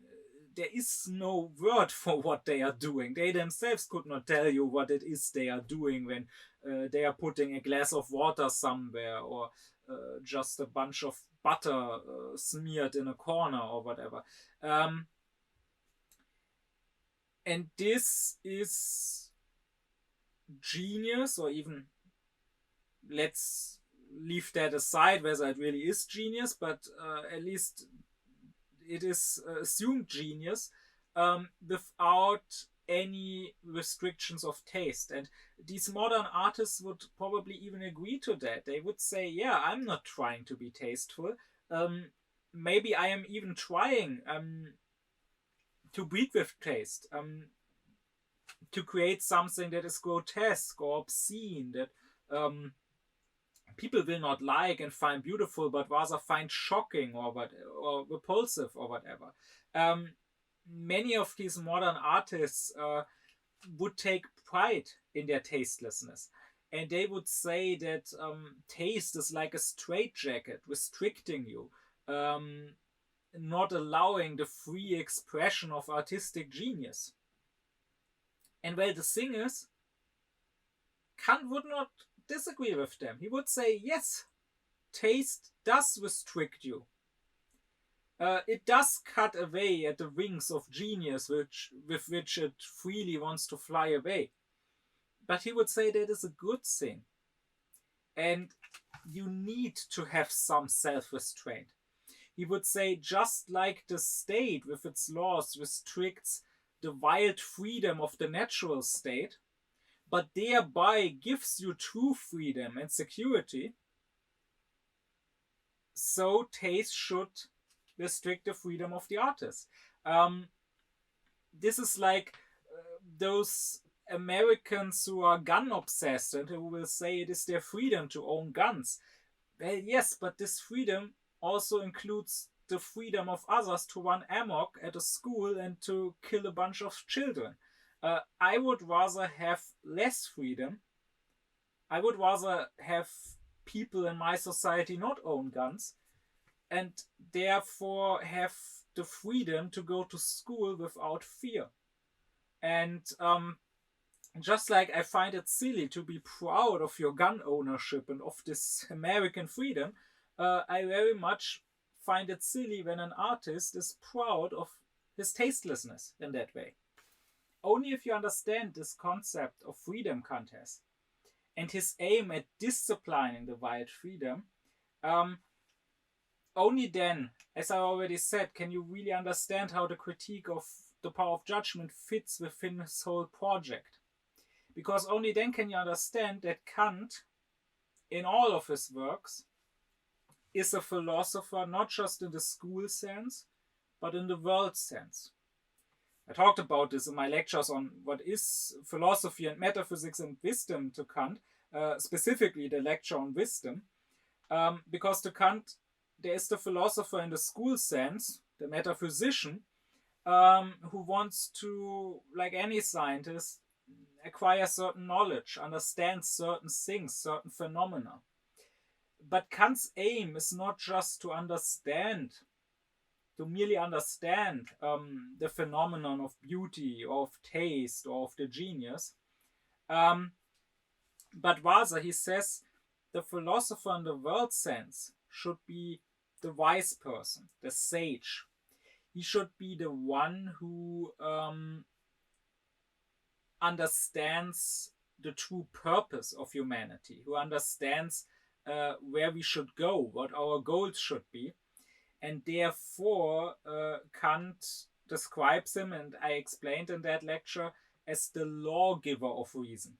So the one who tells us what we ought to do, which laws we ought to follow. And I said also in that lecture that everyone should, not in the school sense, but in this wider world sense, as a wise person, be a philosopher. Everyone should give a law to himself. That is the moral law. And I think Kant here very much is such a philosopher in the world sense, giving a law to the artists, the law of taste, telling them you should follow that law. It should restrict your genius. And we can find, however, that there has been, especially in the last century, so after Kant, in the 20th century, there has been this breach in history, in the history of art. There has been this moment when quite suddenly, almost from one generation to another, the old rules didn't apply anymore. The classical forms of art didn't matter anymore, and artists let go of all the rules. And this, I think, is no coincidence. It is a symptom of something bigger. It is a symptom of the negative Aufklärung that happened. So, of Aufklärung only being done half the way. That is, we aufklärt ourselves in the sense that we let go of the old authorities, which in the realm of art means the authority of good taste, the authority of the classical examples of what is beautiful art. And positive Aufklärung, however, has not yet happened. That is starting to lead ourselves through reason, through the one true authority, the one authority that is not arbitrary, but that we really should be followed because we ourselves understand that it should be followed. That has not yet happened. We are in that middle phase that is in a way the worst phase of all, where people believe in nothing, where nihilism and relativism reign. That phase which Nietzsche, living when it started, living after the age of Aufklärung, has very much described and criticized. And in this age of liberalism, that is of blind, of arbitrary freedom, of wild freedom, of everyone just doing whatever he wants, which leads to the state that higher art is in now. In this stage, it's almost necessary that we get what we get now. And I would agree with Nietzsche that this is a stage that humans will never come out of again. Not as humans, but only as superhumans, as Übermenschen. But that goes beyond Kant. That is a matter for future lectures when I will talk about Nietzsche. But with Kant, I think we can at least understand this phenomenon, and we can understand where we are now, so to say, in history, or here more specifically in the history of art. But here I want to make an important digression, because nowadays those who criticize this kind of modern art, concept art, the loudest, are often right-wingers. And I have heard criticism of their criticism, like I've read articles, I've seen videos here on YouTube that basically say if you take issue with modern art, with abstract art, with concept art, then you are basically a fascist.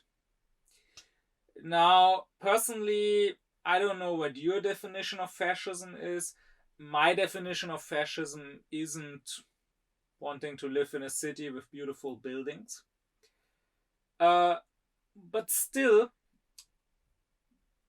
it makes you, let's say, suspicious when you criticize this modern art. People may suspect you of you too just being such a right-winger, such a conservative. And this is, of course, not just true when it comes to art. The same is true for other topics. Like here in Germany, for example, the left very much has pushed, as they call it, gender-sensitive language. And this has been attacked by the right in turn, which also leads to a situation where if you criticize this gender language, if you don't use it, then you are usually suspected of being some sort of right winger, some sort of conservative. Um, but of course, two people can have an outwardly similar opinion or do what outwardly seems to be a similar thing for entirely different reasons. Like if you have two people who are both vegetarian, then yeah, sure, as vegetarians they don't eat meat. Um, but it's possible that one of them doesn't eat meat for health reasons and the other doesn't eat meat for moral reasons, because of the animals or because of the climate impact or whatever. Um, so really it's not enough to just say, oh, they are vegetarian, they are the same. You have to actually listen to the reasons they are giving. And for sure it is true that many right-wingers and that many fascists do take issue with modern art. I mean, just think back to Trump's first presidency, when he made a law, a decree, or whatever, saying that new federal buildings being built in the US had to all be built in a neoclassical style. They could not be built as modern architecture. Um, what is behind this issue that the right takes with modern art, be it modern architecture, modern paintings, whatever? Uh, for one, I think it's simply their anti-intellectualism, which they display in other areas as well. They just hate everything that is, well, intellectual, that is complicated to them, that they don't understand. And this is what you can find in a lot of criticism of modern art or of concept art. The criticism is terribly shallow and primitive and basically boils down to, haha, how stupid, how can that be art? Um, like, for example, there's one artwork, it's called an oak tree, and it consists of a glass of water. And besides that glass of water, there's a text by the artist explaining that this is not a glass of water, this is an oak tree.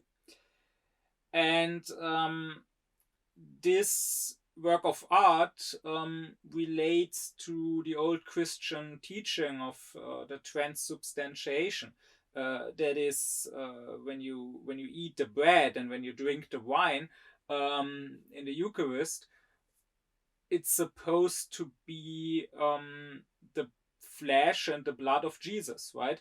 And it is supposed to not just symbolize them. I mean, this depends on which church, which theology you are following.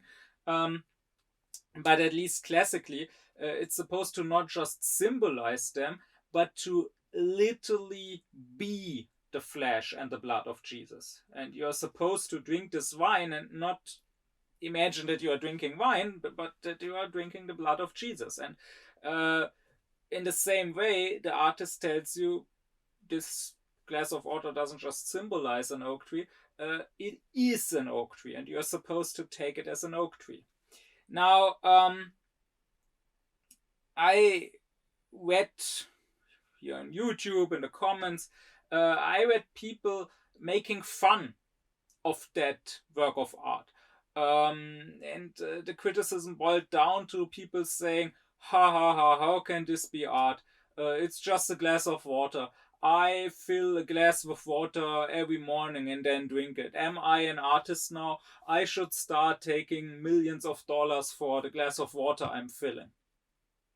And this is just stupid. No, you are not an artist for filling a glass of water, because I assume when you fill that glass of water, you just do it to drink. You probably don't think of the Eucharist, and you probably don't come up with this thought that this glass of water could be an oak tree. Now, you can, of course, criticize that work of art on other grounds. You could criticize that the thought that this artwork expresses, when it makes this relation with the Eucharist, is not a thought worth expressing.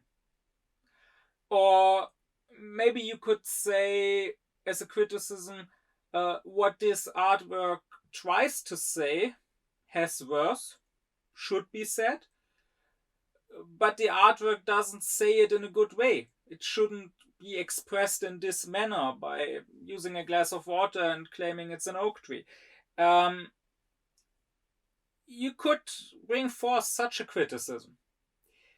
But my point is that the criticism that I read, and not just of this artwork, but of others too, is just criticism that shows that the critic simply doesn't get it.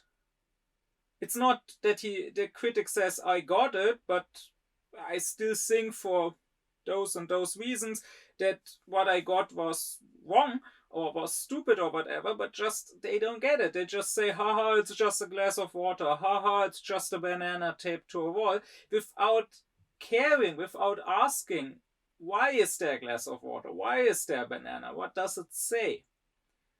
Again, they don't say what it says should not be said or what it says is wrong. They just refuse to acknowledge that it says anything. And thereby, again, they display their anti-intellectualism. And it's of course not just that they don't get it. And again, this anti-intellectualism is very common for the right-wingers. And it's not just when it comes to art. The same, again, is here in German when we have this gendered language. So the thing in German is that you don't just say, let's say, teacher or worker as in English, and it could be a man or a woman. But in German, it's much more common to have a word for the male person and a word for the female person. Like in English, you have with actor and actress or waiter and waitress, but in German, we have this for every word, basically. And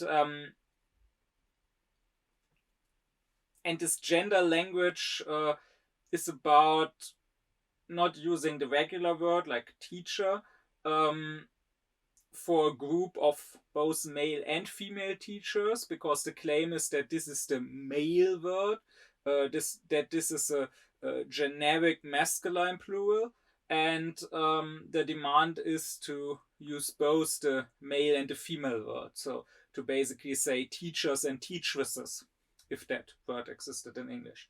And the feminists, they will talk about how this makes women visible in language. And again, I find the right-wingers who are against this.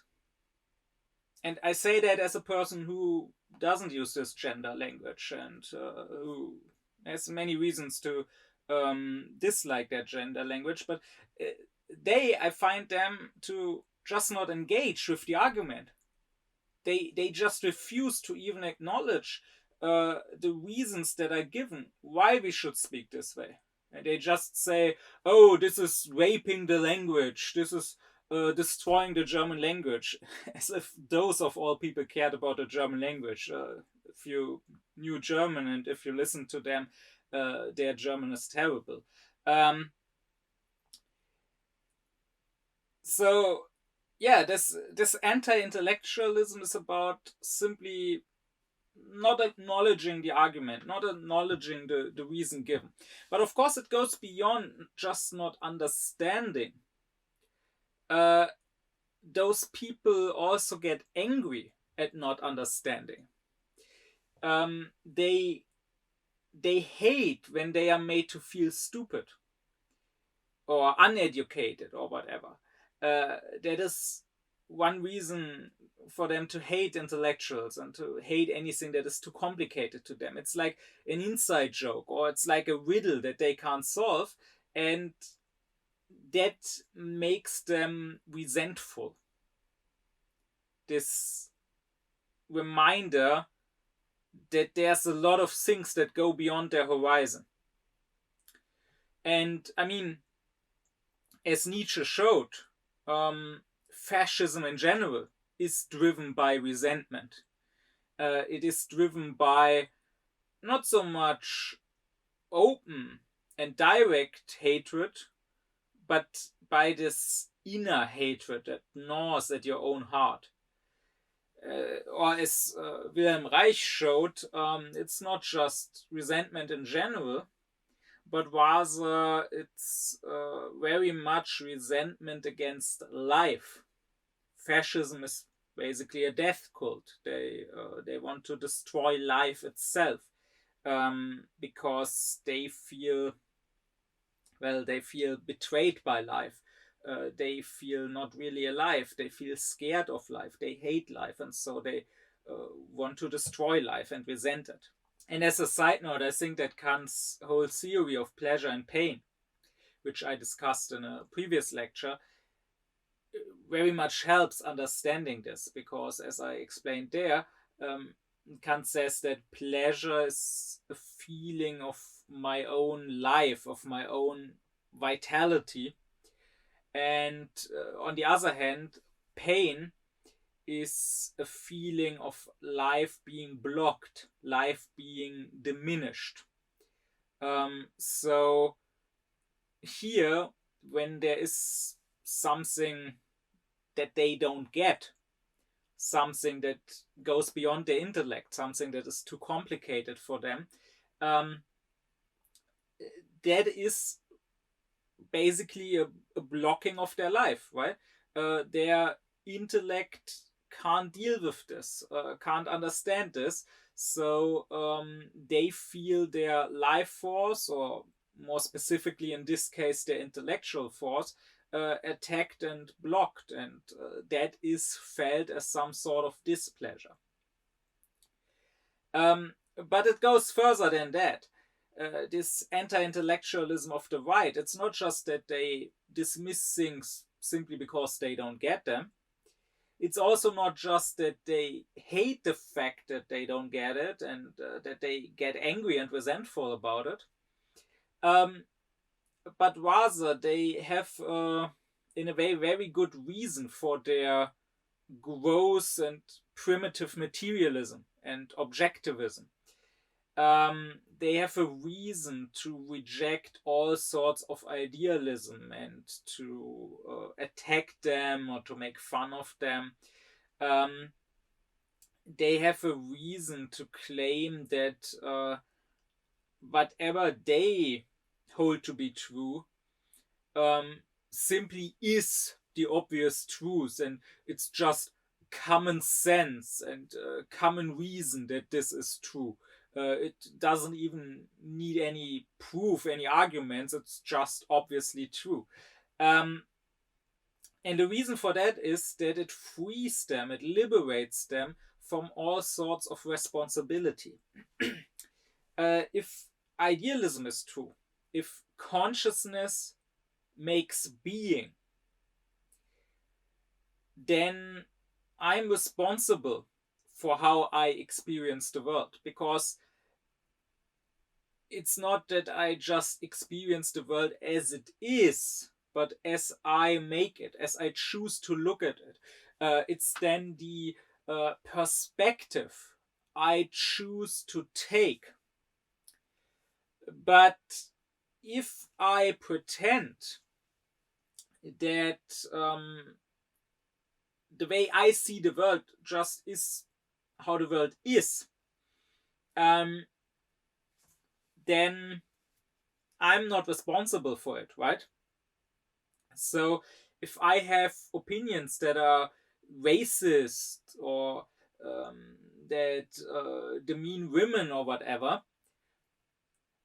I can just say, well, it's not my fault. Those are just the facts. I can just say, as right-wingers like to say, facts don't care about your feelings, right?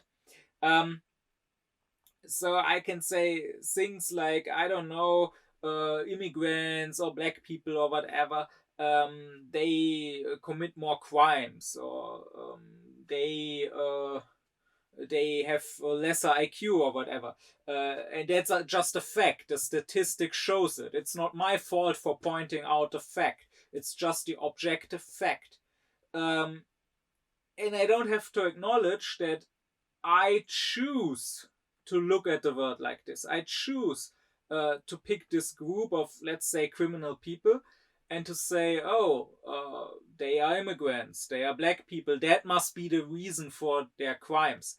It can't be that they are also maybe poor people from a bad socio-economic background, and that is the reason for their crimes.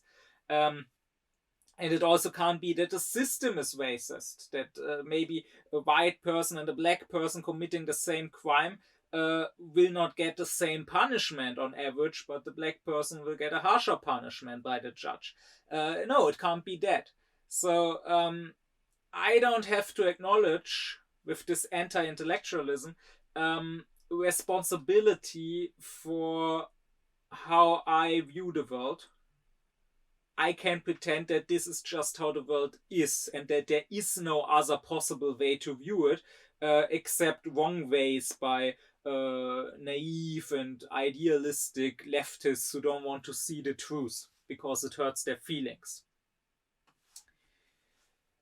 But I would also say that this whole anti-intellectualism is not the only reason why right-wingers hate modern art. Another reason is their soulless conservatism. I mean, they hate anything new. They hate modern art because they hate modernity in general, not just its art. This again is true not just for their dismissal of modern art, but also for other things they hate. Again, like political correctness, like new rules of speaking, of which words to use or not to use because they are allegedly racist. Again, you could attack this for other reasons. You could say that this political correct language is the wrong way to fight things like racism. And I do say that. But they hate it, at least that's one of the reasons, simply because it's new. Simply because it's a change to how things used to be. Just like modern art is new and brings change with it. And they hate change as such. Because, well, every sort of change poses a challenge. Every sort of change demands of me that I change too, that I seek a new orientation, that I somehow respond to that change. That is what life is. Nietzsche would say life is about dancing, being able to dance, not being rigid and solid. But that is exactly what those right-wingers are. They are rigid and solid. They can't change. Of course, they may deny this. When you say that they are enemies of progress, of movement, of change as such, they may say that they are not against society progressing, that they just believe it's progressing in the wrong direction. But the thing is, have you ever heard them say that another direction would be better? Have you ever seen any suggestions how they would like society to move forward? No, they wanted to move backward. It's in the very name, conservative. They don't want something new. They want to conserve the old, as they say. Or look at the USA, where they talk about make America great again. It's not make it greater than it ever was. It's not let's move forward to a newer and greater America. No, make it great again. Let's go back to some past. Of course, that's usually a past that never existed. It's just imagined. That's another matter. But my point here is they have no concept of how they would like to move forward. That is exactly why you don't find them just criticizing modern art, which would be well and fine on its own, but you don't find them try out new forms of art instead that are different from modern art, but still also different from what came before. No, instead, all they can ever think of is just going back to the old forms of art. Again, think of this decree of Trump in his first term to only build federal buildings in a neoclassical style. I mean, as if the classical architecture of the Romans, as if that is it forever. That is how you have to build buildings now, and there can never be anything new or any progress or any change. I mean, it would have been one thing if the decree had been to always build beautiful federal buildings, no matter in which style, no matter if it's an old style that is revived or if it's some new style of architecture that someone comes up with. But no, they only want to go back to the old, to what has already been there. They lack the imagination, they lack the fantasy to come up with something new, and they are also too weak. They fail too much at life, at this moving, changing, dancing. They don't want to have to deal with something new, with something unknown. I mean, that's also one of the reasons why they hate immigrants. So for that very reason, I refuse to be lumped in together with them when I criticize modern art, because I don't do it out of anti-intellectualism. I mean, I'm an intellectual myself, for what it's worth. I don't do it because I don't understand this modern art. And also, I don't do it out of conservatism. I'm not saying that you can only do the old styles of art. In fact, for example, my favorite poet is Paul Celan, Jewish German poet who, after the Holocaust, wrestled with the German language, which he loved, but which also was, of course, the language of the murderers of his family. And his poems, they are not classical poems.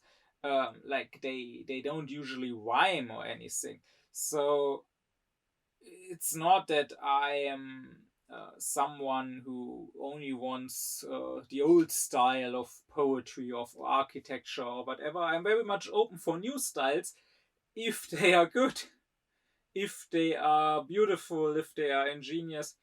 I just believe that this is not the case when it comes to not all, but a lot of what passes for high art nowadays. So you can say that yes, when right-wingers, not everyone, but right-wingers, when they are against modern art, then yes, it is because they are fascists.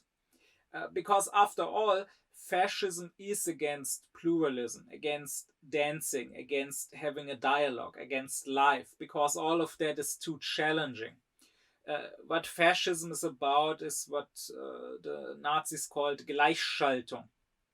So, coordination, for lack of a better translation. So, making everything and everyone the same.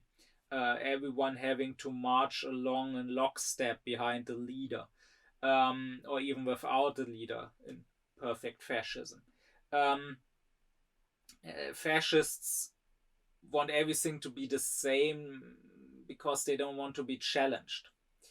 And in that way, if you consider Kant's concept of what a genius is, as I already described it in the previous lecture, genius as the spirit of originality, genius as he who produces something original that is not original nonsense like the madman produces, but that is exemplary so others can follow it. That means I would say that fascism is like the antithesis to genius. Because while the genius is original and while the genius is a leader, a commander, a lawgiver, someone who shapes the world, the fascist hates originality and individuality. The fascist wants the faceless mass, everyone to be the same, to look the same, to think the same. And the fascist does not want to lead, to shape the world, but rather the fascist wants to mindlessly follow.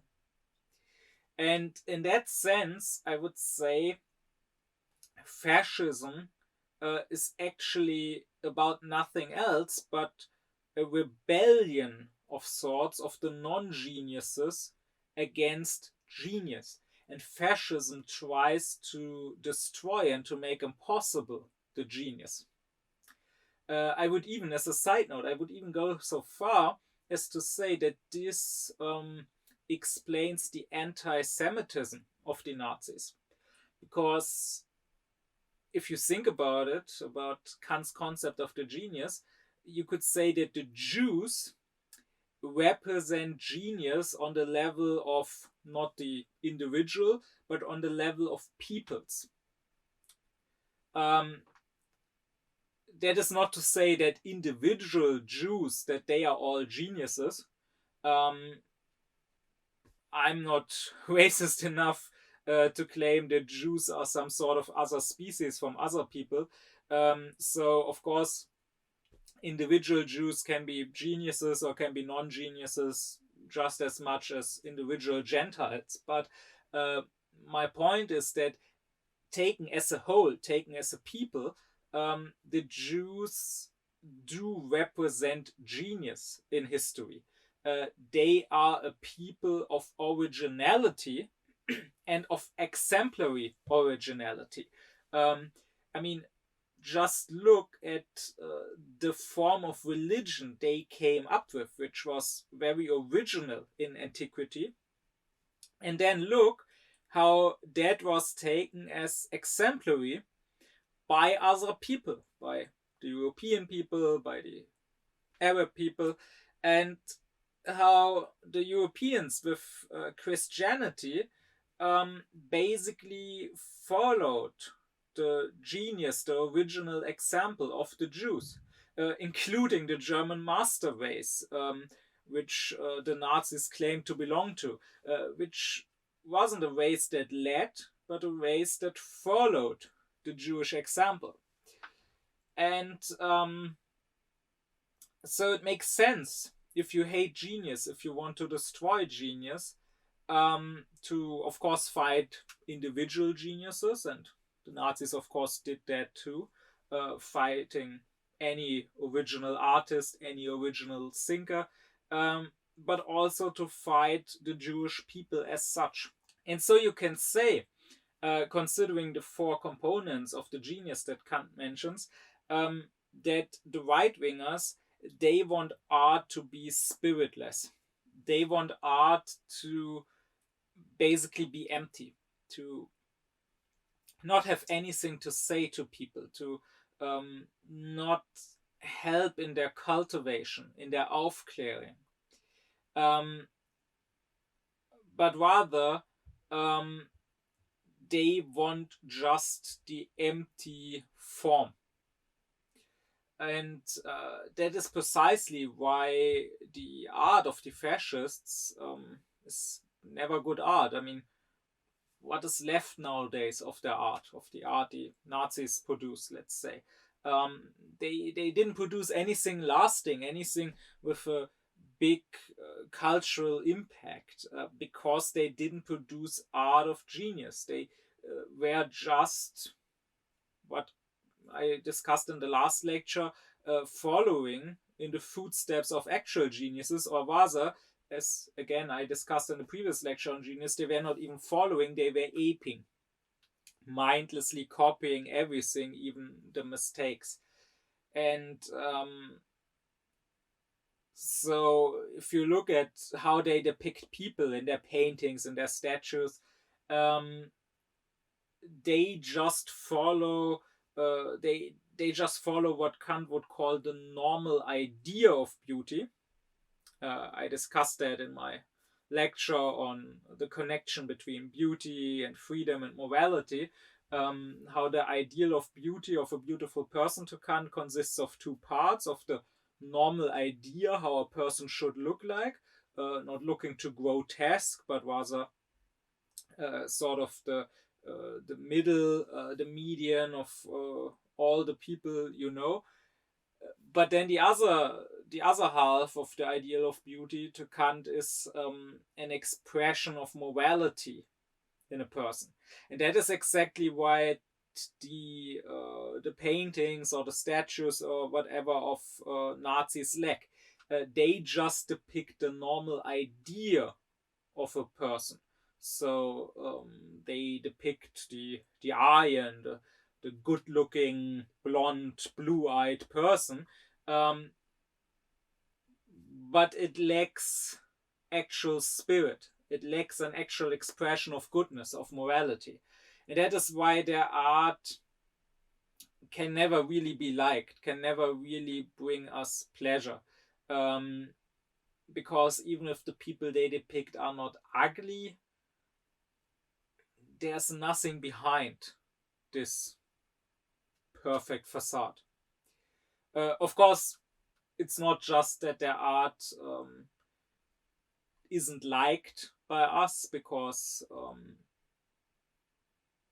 it lacks actual spirit, but rather it is actively disliked. This art, if you are somewhat aufklärt, will turn you off, will in a way disgust you, because there cannot be this interestless viewing of that art. I talked about this in my lecture on beauty, how that is important to beauty, according to Kant. But rather, when you look at that art, you feel that it is not without interest. It was not produced without interest, but rather there is a propaganda interest behind it. This art is meant to manipulate you, on top of not being good art. But anyways, my point is their art lacks actual spirit. They don't want spirit, they hate it. That's why they hate any sort of genius. Because otherwise, they would allow for new forms of art. They would allow for the genius to be original, to always find new expressions for new aesthetical ideas and thereby become exemplary for new forms of art. And they don't do that. And that is why I, even if I may criticize, very harshly criticize, certain things that nowadays pass for art, I refuse to be lumped in with some fascists who just consider anything that doesn't follow in the classical footsteps, in the classical forms of art, sort of degenerate art. Rather, this lumping in together is done by the Ausklärung. So the shallow, superficial pseudo-Aufklärung. Because to the Ausklärung, idealism and fascism seem to be the same thing. Because the Ausklärung thinks that it itself is the true Aufklärung, and in its shallowness, it can only recognize that something else, be it idealism, be it fascism, is not it. is not Ausklärung. And that's enough to reject it. And that's enough to say all these things that are not me, they must be the same. But actually, I would say that it is this ausklärt understanding of art. The ausklärt relativism, which says anything goes. Art should not be restricted by having to be tasteful, having to be beautiful. Art can be anything, and if you disagree with that, you are basically a fascist. I would claim that this ausklärt understanding of art actually has more in common with the fascist understanding of art than my or Kant's own Aufklärung understanding of art does. Because if you consider it based on Kant's concept of the genius, then you could say that both the fascist and the ausklärt person only want a half art. And the fascist only wants taste, only wants the beautiful form, but no actual spiritful content. He doesn't want art to actually be meaningful. So he wants a tree without roots, without top, most of all without any fruit from which you could actually benefit, but rather he just wants the blossoms. But on the other hand, the ausklärt relativist says the blossoms don't matter. The tree can look as ugly and as repelling as you like, or as you don't like. Art doesn't have to be liked. Art doesn't have to appeal to everyone. But rather it is enough for there to be genius. It is enough that the art has spirit, or maybe a lot of intellect, or maybe even power of imagination, but it doesn't require taste. So you can have a tree with roots and with a top and maybe with a fruit, but a tree that looks so ugly that most people will not ever want to pluck and taste its fruits. So while the fascist and the ausklärt person are opposites and want opposite thing from art, they are the same in that one fact that both of them only want half of the art. While the Aufklärt position would be that art should be whole, that genius needs all four those components, that there should be a spiritful content, but also a tasteful form. And in this way, what I have been doing here is use Kant's sympathetic method. I discussed that in another lecture. The method is basically about Kant saying that there is no total error, there's only partial error. So in any position, there must be some partial truth, or the position could not appeal to anyone and could not seem true to anyone. So in any position, even in Ausklärung, even in fascism, there must be some truth. And so Kant would say we should rather try to unite them into a better middle position rather than just outright dismiss them completely.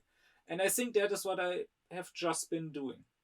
I think that both the ausklärt people and the fascists don't understand what art should really be. They both have a point, but they both don't have the whole thing. And we should go back to the whole thing. Because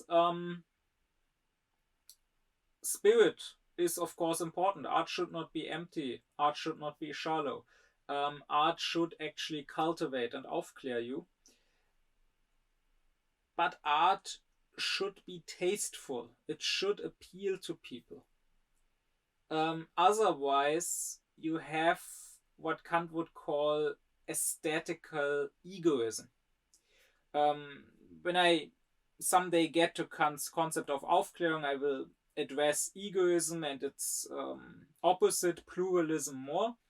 But Kant says, just like there's logical egoism, which to him would mean thinking that only you are right, that only your opinion matters, and not caring if others disagree with you.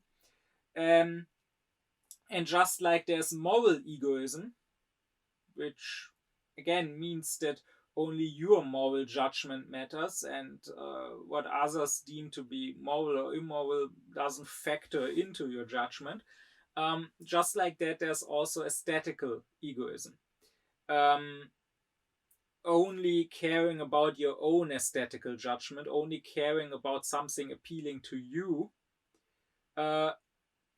without having the pluralism, without having the humanity, Kant would say, to care about your fellow human beings and their taste. And in this way, I would say that Kant here, in his critique of the power of judgment, just like in the other critics, proves an actual philosopher. Because as I explained in my lecture on what is wisdom to Kant, to him, the philosopher, not just in the school sense of the word, where it basically means the metaphysician thinking about the superessential, but in what Kant calls the world sense of the word. The philosopher as a wise person, as a sage, the philosopher should be the lawgiver of reason. He should not just, like a regular scientist, describe what is, but with his wisdom, because wisdom is about understanding the final purpose, the actual vocation of a human being. With his wisdom, the philosopher should talk about how things should be. And that is something which Kant doesn't just do when it comes to art, when it comes to science, or when it comes to morality, but also when it comes to beauty and art. Now, before closing off this lecture and this topic of the genius, I want to make some smaller further remarks. The first of those is that when talking about the genius, Kant doesn't mention his table of categories. But the thing is that he does say this table of categories, and I discussed that in 2 earlier lectures, if you want to check those out. This table of categories is the basis of all our thinking. All thinking happens within these categories, and every thought can be understood along the lines of those categories. And Kant himself says that the architectonic is very important to him in science. That too I discussed in a previous lecture. That is, science should not just be random or look around whatever it may find, which always comes with the issue that you might overlook some things, but rather science should be architectonic. It should follow a system, and that to him is the table of categories. That is what the architectonic is based on. And that is why you should look out for numbers in Kant. And when there is a number that relates to the table of categories, the number 12, the number 3, or in this case the number 4, it should at least make you suspicious. So even though Kant doesn't outright say so, and maybe he actually in this case wasn't conscious of it, maybe he himself never made that connection, I still would say that the 4 components of the genius can probably be related to the 4 titles of categories. I would suggest that spirit is about the quantity of the genius, because the spirit is dead in the genius, which makes it possible for the aesthetical ideas, which otherwise would just be the ideas of one singular individual. Um, the spirit makes it possible for them to be shared with others. The spirit gives those ideas universality. And also, you could say it is spirit which brings unity between the intellect and the power of imagination, and therefore which brings unity into the mind as a whole. Second, when it comes to the quality of the genius, I would say here we have the power of imagination, because after all, genius is about having aesthetical ideas to Kant. After all, Kant says, as I already discussed in the previous lecture on genius, that the genius is first and foremost the genius artist, not so much the genius scientist. So the quality of genius to Kant is that it's not intellectual, it's aesthetical in nature. Intellect, I would say, belongs to the relation of the genius, because the aesthetical ideas are in relation precisely to the intellect's concepts, and because they make the intellect continuously keep thinking, keep reflecting about them. And lastly, in this one I'm most sure about, I would say that taste belongs to modality, because, and again, I discussed that in the lectures on the table of categories and also the table on judgments on which it is based. Kant always stresses that modality is different from the other three titles, in that in a way it doesn't add anything new to the thing. Kant would say that, let's say 100 euros that are real, that I actually have, and 100 euros that are possible, that I just imagine, they are not different from one another. They are both 100 euros. I cannot buy more or less with one than with the other. With both, I can buy whatever 100 euros can buy. The difference is just the mode of their existence. That is, one time they exist and the other time they don't exist. They are just possible. And in the same way, taste doesn't really add anything to genius as such, as Kant says. A work of art, if it has intellect, if it has power of imagination, that is, if there are correct concepts and if there are aesthetical ideas related to that concept, and if it has spirit, that is, if it finds the right expressions to express these aesthetical ideas to others, then it is a genius work of art.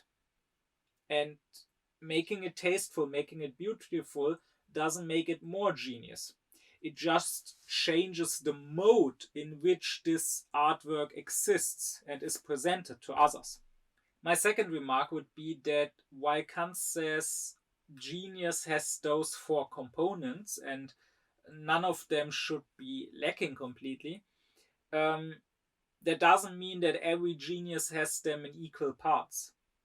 Rather, Kant would probably say that there's never a perfect genius with a perfect balance of all four of those components, but rather in one artist this component and another artist that component might be more pronounced than the others. And this goes for individual artists, like maybe one artist has less taste but more spirit, or one artist doesn't have so much intellect but a very vivid power of imagination. But it also goes for whole peoples, because in his lectures on anthropology, Kant used to address the character of peoples, which is something that nowadays you couldn't really do anymore because it would be considered unscientific and not politically correct. But back then it was pretty normal. It wasn't just something that Kant did. And when he does so, he also addresses how genius usually expresses itself in the various peoples of Europe. And he likes to say that the French people, they have the most taste. So he says when it comes to them, genius is mostly expressed in the flower, in the blossom. And that is why he says their works of art, particularly their literature, has the best style. Then there are the Italians, who, according to him, have the most vivid imagination. So their genius is more in the top and the crown of the tree, which is also, as Kant would say, why they are best when it comes to works of art in the fields of architecture or sculpturing or painting or music and the opera. So wherever the sensations that art gives, not so much the form, the beautiful form, and not so much the actual content as maybe in literature, but where the sensations that art gives off are more important. So where you need power of imagination the most, that is where the Italians excel. And when it comes to the Germans, and I will clarify that in such discussions of the characters of people, when Kant talks about Germans, he means that in a very broad way. Basically, he means all Germanic peoples except the English. So that is the Germans, the Austrians, the Dutch, the Scandinavians. The Germans, their strength is the intellect, Kant would say. So their genius is mostly in the roots of the tree. And finally, the English, and again, he probably means that in a somewhat broader sense. So all the British, their genius is in spirit. So Kant would say that their works of art, particularly their literature, like Shakespeare, I already mentioned, but he also very much liked many English works of literature of his time, such as Butler's or Swift's or Sterne's. He would say they are full of very original ideas. They are full of great expressions that give you food for thought, that make you sing. But they often lack the taste, the proper style and their form as the French have. And this also fits with how Kant judges the scientific character of the peoples. Not so much their aesthetical, their artistic character.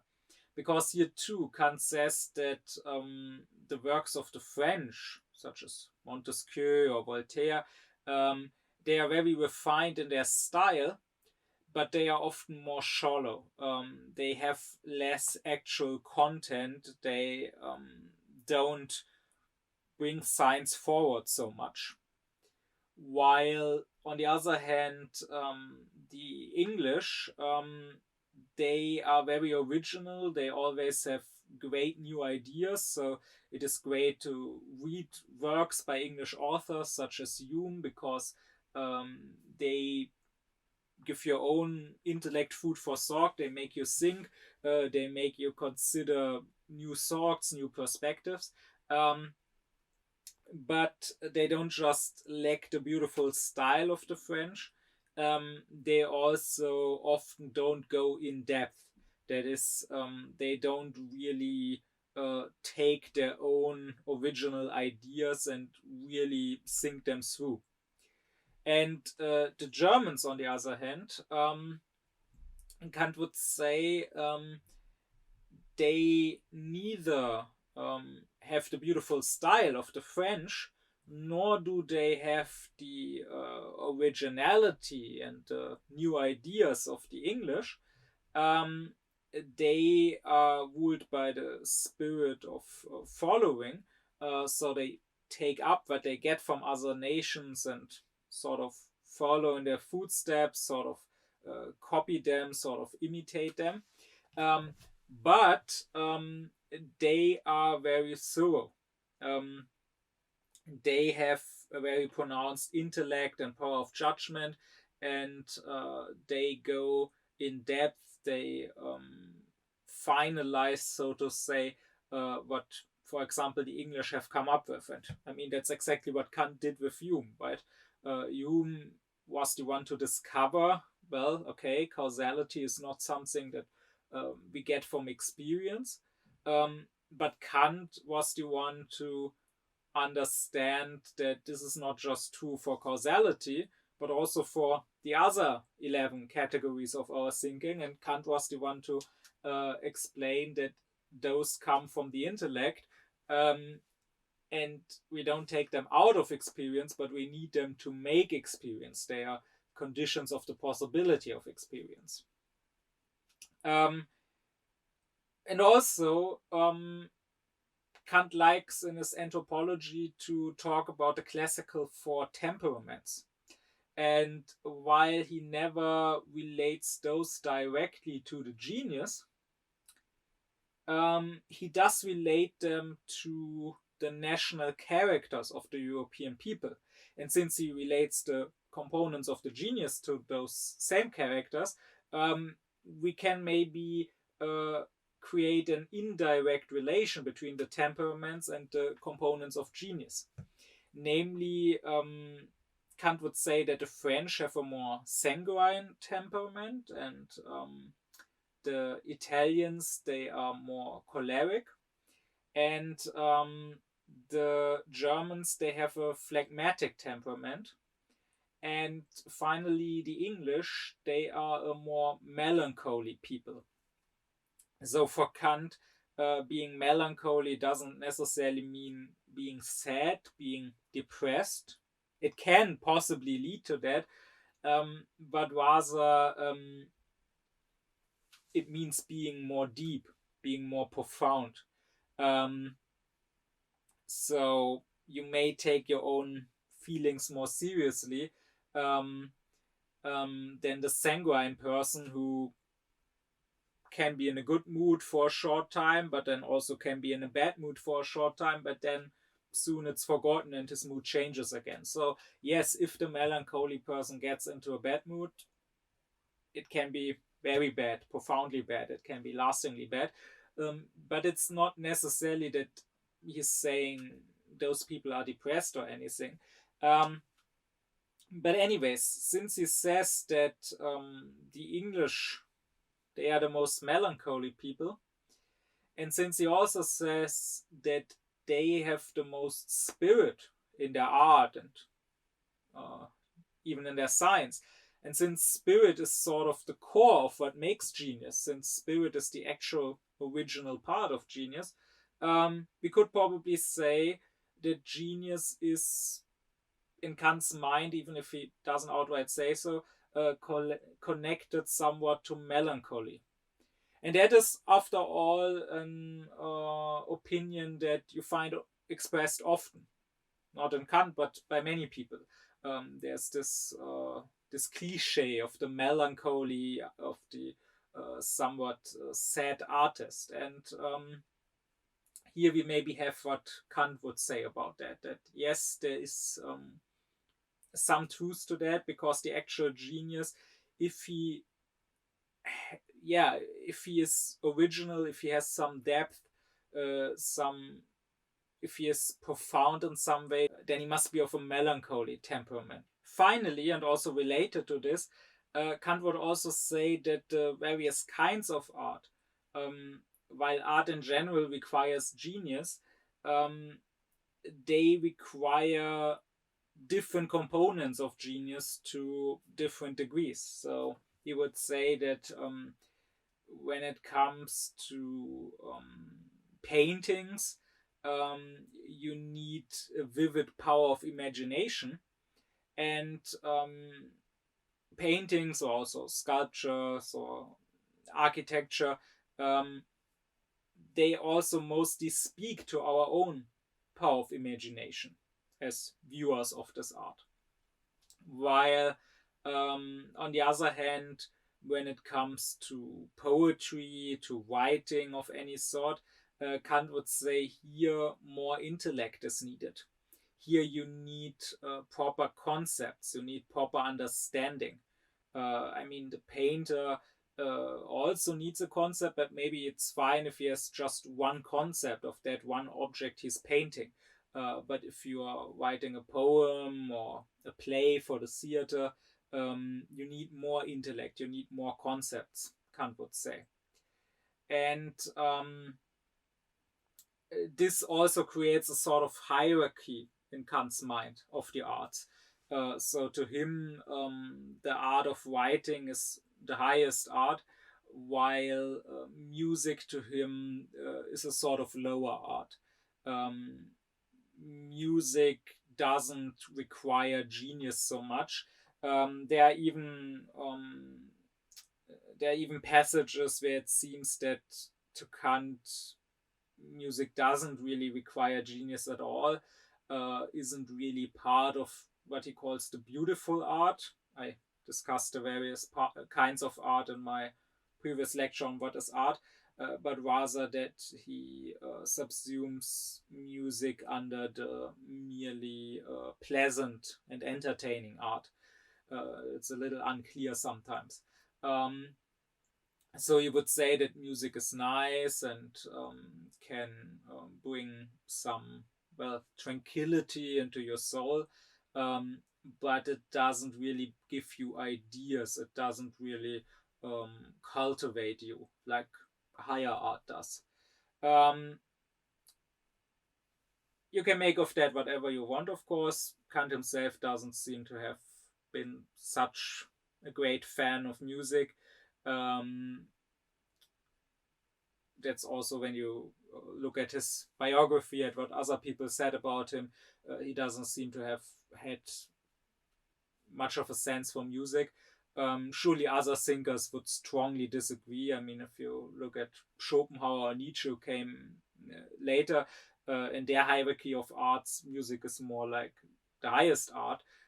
They would probably say that to them it says a lot about Kant's own lack of genius and of depth of character, that he couldn't understand something that goes beyond mere concepts, something that cannot just be thought but only felt. But be that as it may, I think it's certainly true. If you look around today at most people and the music they listen to, that in their case, music indeed is just about causing certain feelings, causing certain affections, as Kant would say. They listen to music because, not because it gives them any ideas, not because it makes them grow as people, not because it shapes and cultivates them, but rather it's just sort of a background noise in their lives that fills the emptiness. But then again, you could say when it comes to unaufklärt people, that more or less goes for all sorts of art. That also goes for them watching movies or reading books. They also don't do that to cultivate themselves. So maybe that's less about music as such and more about how many people deal with it. But again, be that as it may, that is what Kant has to say about genius and about art insofar as it is genius art, as it is beautiful art. There's one more important thing that I want to address in my next lecture, and that is the sublime. because I've now talked about the beautiful as one form of aesthetical pleasure. But in his critique of the power of judgment, Kant also discusses the sublime as a second form of merely aesthetical pleasure. So before I turn to his practical philosophy, to his philosophy of morality, I also want to discuss what he has to say about the sublime.